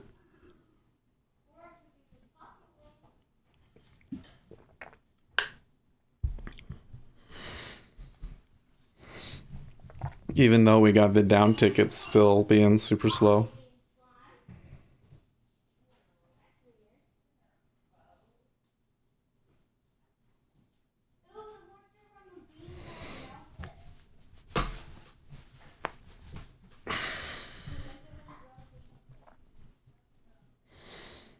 Like the thing that I think is funny about this, maybe it's not funny. Maybe it's kind of makes me mad, but we were sitting there forever and ever and ever waiting to see if they were gonna sell 15 or whatever. And he got just a few filled, and then he sold 2,000. So it's like the volume out there to push it is definitely out there, but for whatever reason he's not doing it.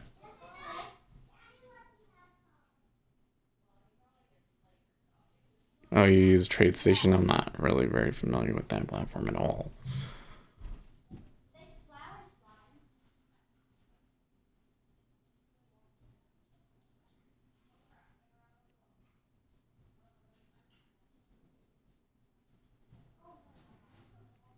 The way that this trades, when it trades up and down, that looks a lot to me like. So I've been in this too long.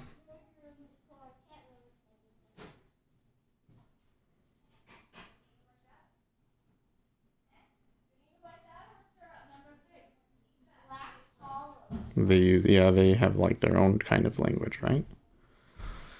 I mean, I could probably figure it out, but it would be way too much work.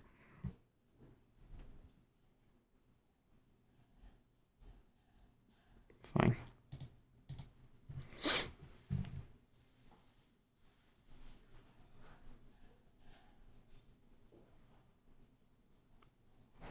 So really, I mean, I was trading with multiple contracts and trying to see if certain things would work.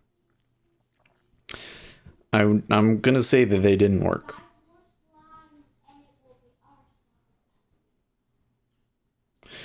Now, if I had done it on the first one, maybe it would have worked. This one may still go, but it's just taking way too long.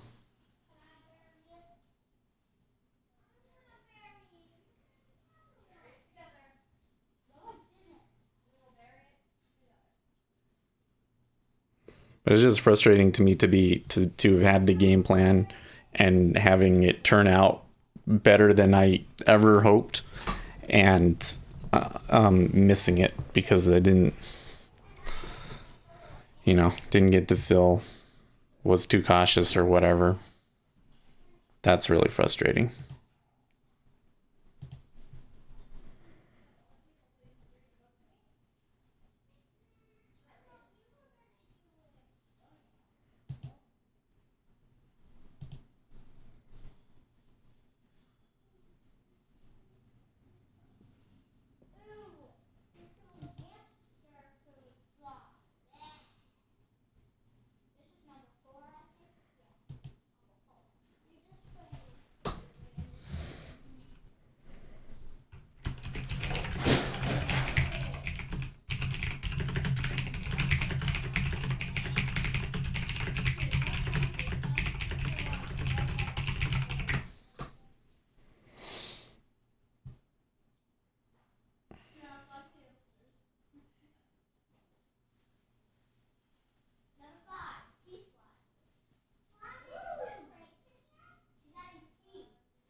They're eating away at it.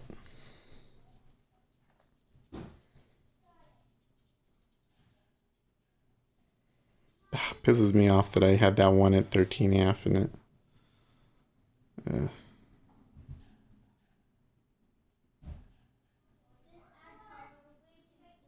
I don't know. I did some weird stuff today, guys.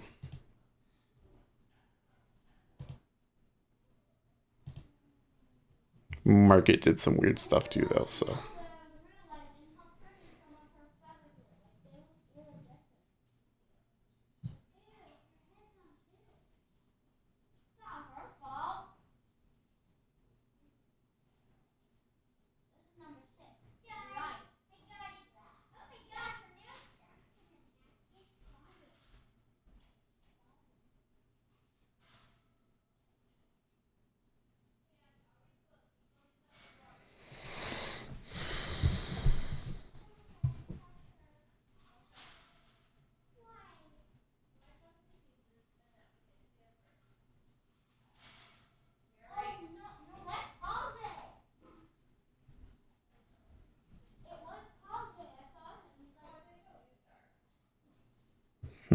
See, that shouldn't be happening.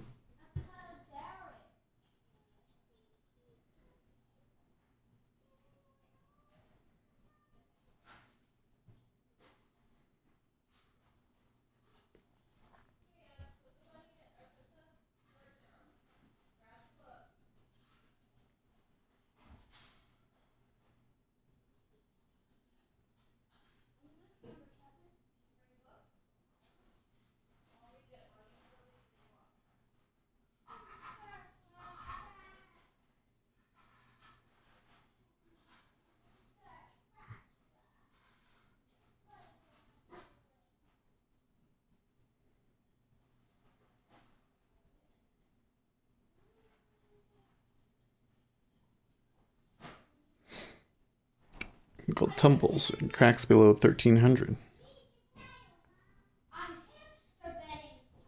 They're talking about the birds dead. Back to 15.5.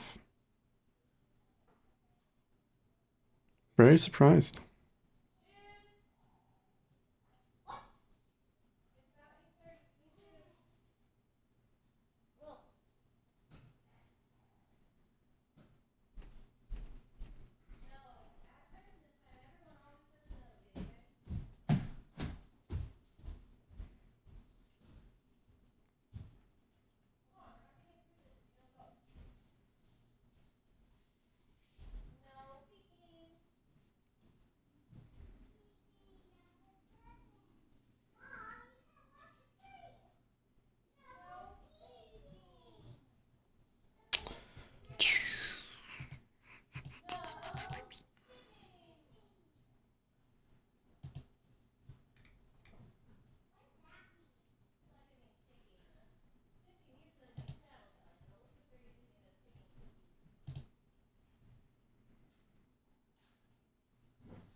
Can you adjust the settings for absorption circles to only show the big one or filter them out in Jigsaw? Oh, absolutely, you can. It's kind of hard in this one because, you know, so like the bigger I make them, so we could do it like that. But then there might be when the markets, it's supposed to adjust, you know, based on the market, but you know, it's not perfect. Let's just say it's not perfect.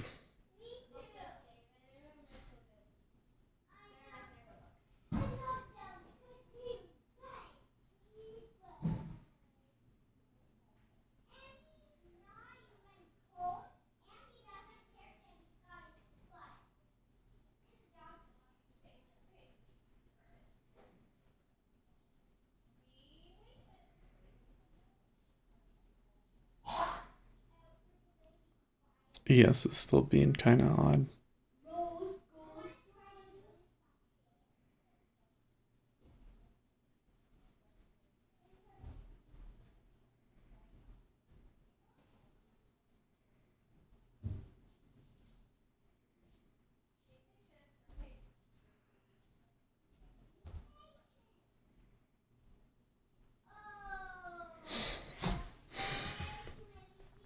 So nothing is hit back into 15 yet.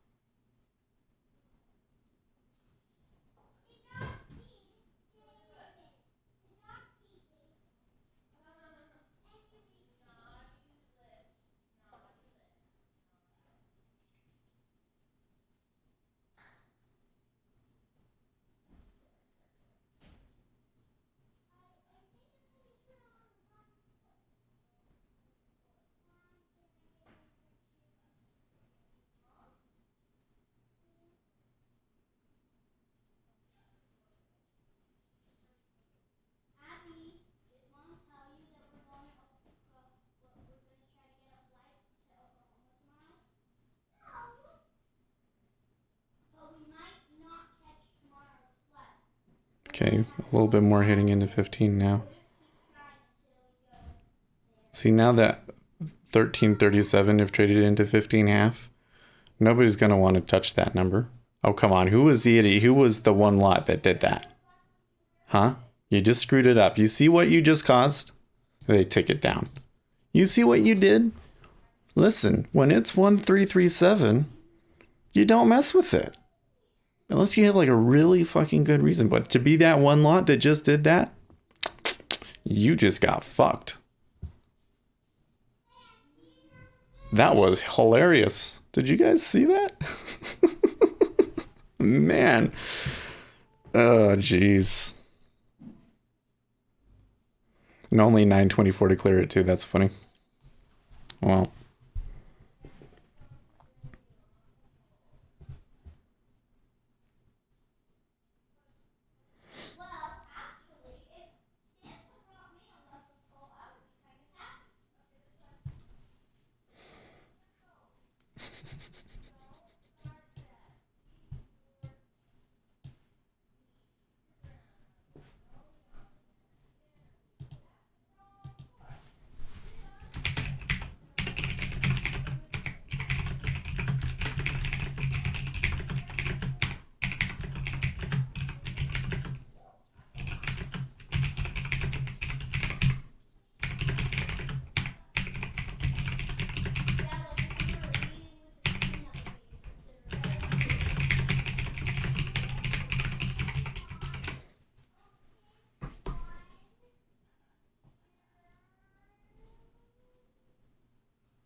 Cool.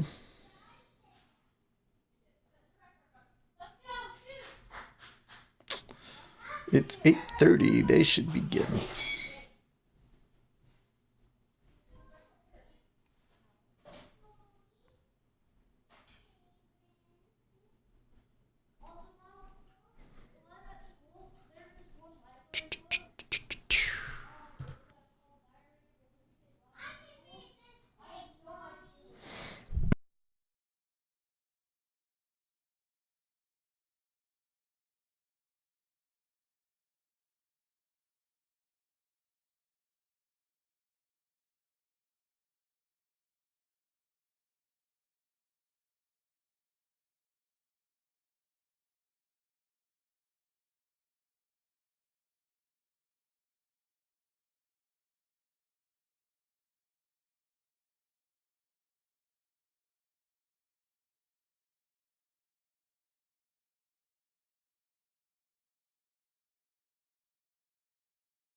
Finally. Okay, so I took the one tick. Should I have held it? Maybe. Whatever. I don't care anymore. It's interesting to me that you got this big order at 13. It seems very clear that they're going to go for it and that they just fight it so much. You know what I mean? Oh, there's the E-mini is going up. By the way, I got a lot of people on Twitch today, so thank you guys for watching. Always enjoy the Twitch viewers.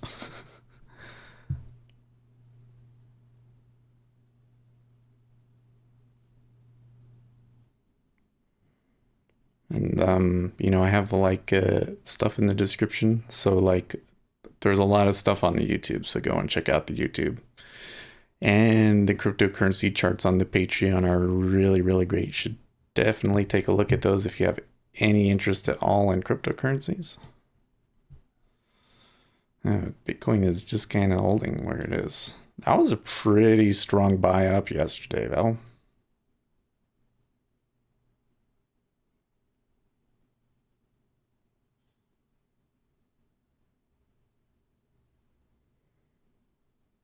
Well, if I didn't size up, what would I have been? There's 4 ticks on that. Oh, yeah, that's 5 ticks. Okay. And then that one is just normal. And then this one was 4 and 4. So it was 8. So it would be -3, -4. So it's not as bad as it feels. Clearly, though, that was the wrong time to size up again. When did this thing happen? Right near the equities open.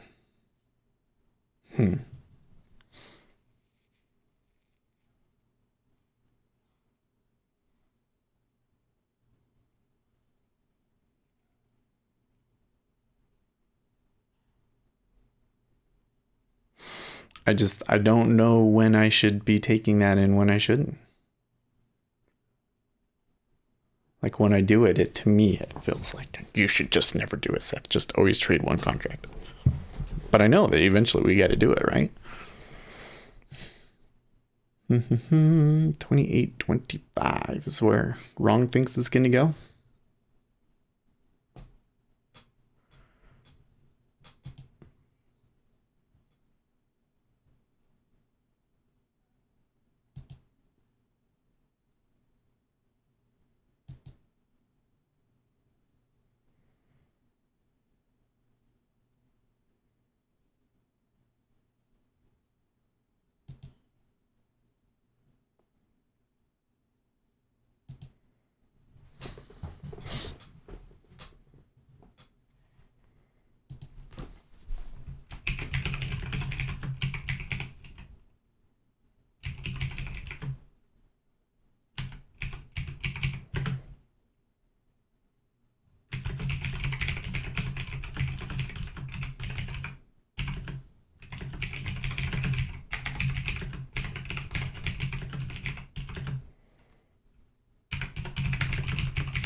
So this is probably, I wonder what this looks like when I actually like include everything.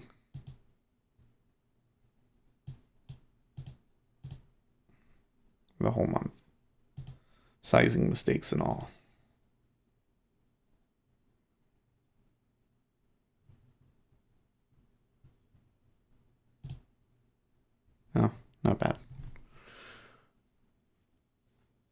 See, it would come out in March pretty good if I hadn't. Now, when you include the E-mini, it's probably like really bad.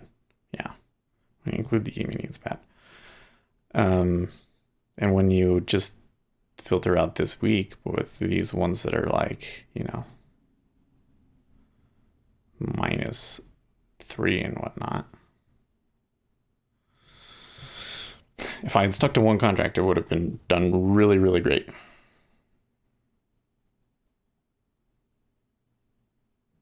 So what does that tell me? Well, we're reversing, so maybe the answer is, even if you see some good opportunities, that when we're coming down like this, that you should just never be sizing up, that we should always be sizing down.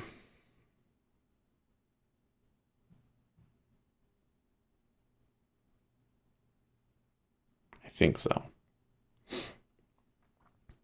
It's probably going to get slow. So until September, one contract, all in, all out. If we start to see opportunity and it's reversing, and then we can size up.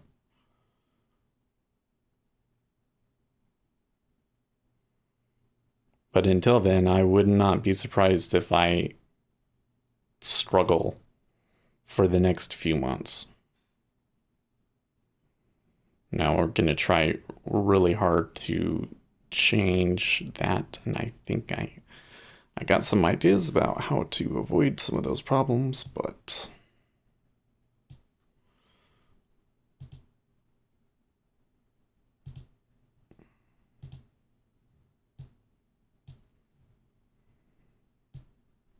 it's just those big ones, jeez.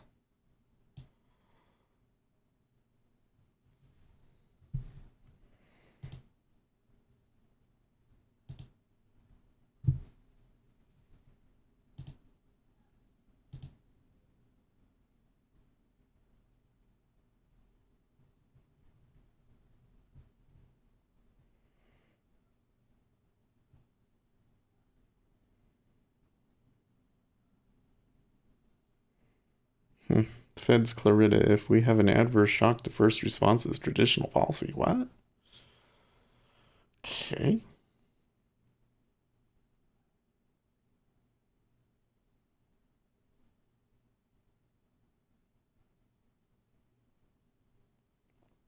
I think this guy at 13 is going to get filled.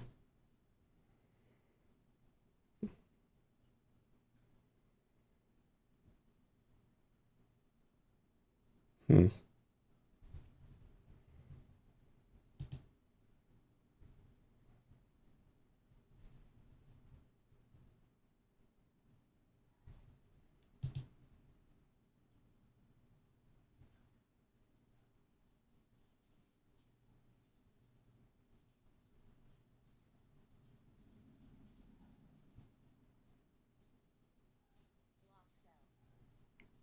There you go.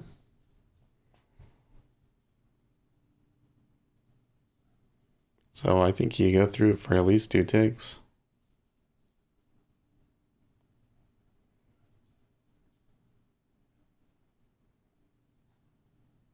I don't know. I think the thing that's frustrating to me watching this is that I wasn't trading awful.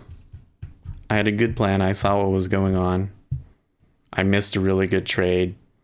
Had a bad, doubled down on a bad trade because I took it twice. And took it in bad locations too,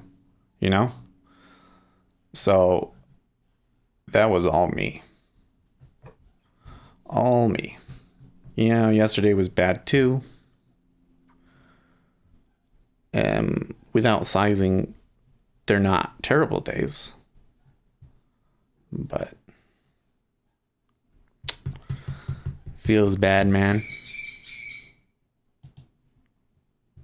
And I think that the big thing that kills me is that I know that,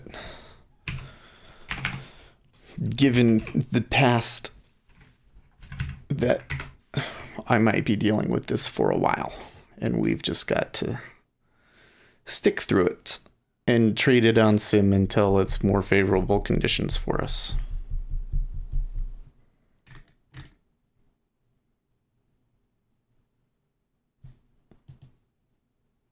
Now we got logged out.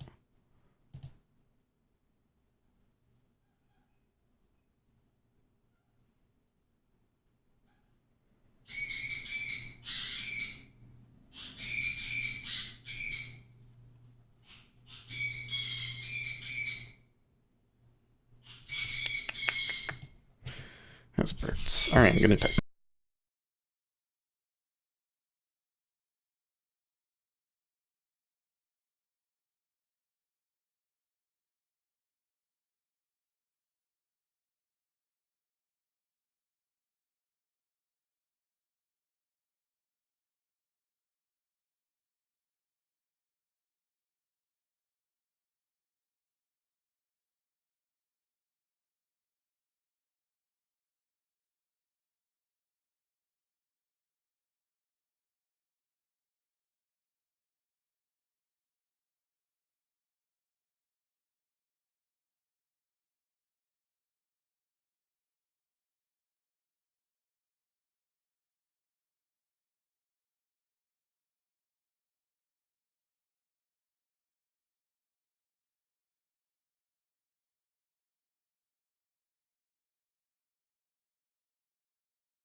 We are already leveraged. Sizing up, it's not a good idea in my opinion. Well, I mean, if your account is big enough, I think you do size up. It's just like, why is it that the question is just when do you do it? And it hasn't been so good. I haven't been so good at knowing when that time is.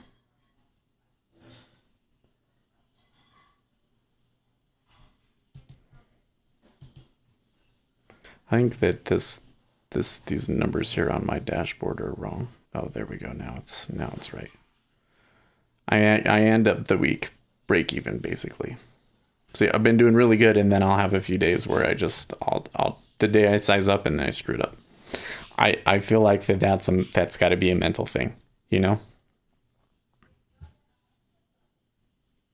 Like I feel like that I don't size up because I think I have good opportunities. I think I size up because I want to be profitable on the day. And I think that there's enough opportunity that, oh, if I take 2 contracts and I get this, and then I can feel good about myself, you know? I think that's what I'm doing. And how do I get to think about what I've got to do to get myself out of that? That's where it's like, what is the situation? What is the thing that is like, okay, now you can size up. Maybe it was when we were sitting there at 17.5 and I said, okay, it's going down. I didn't think they would go down quite like that, but it's got to be there where, my thought for the overall day is like really playing out.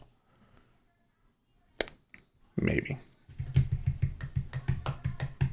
Or maybe it's just a certain time of year.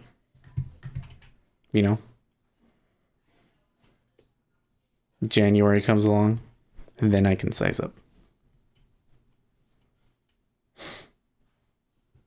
That's my plan right now, because I do way better in January through March.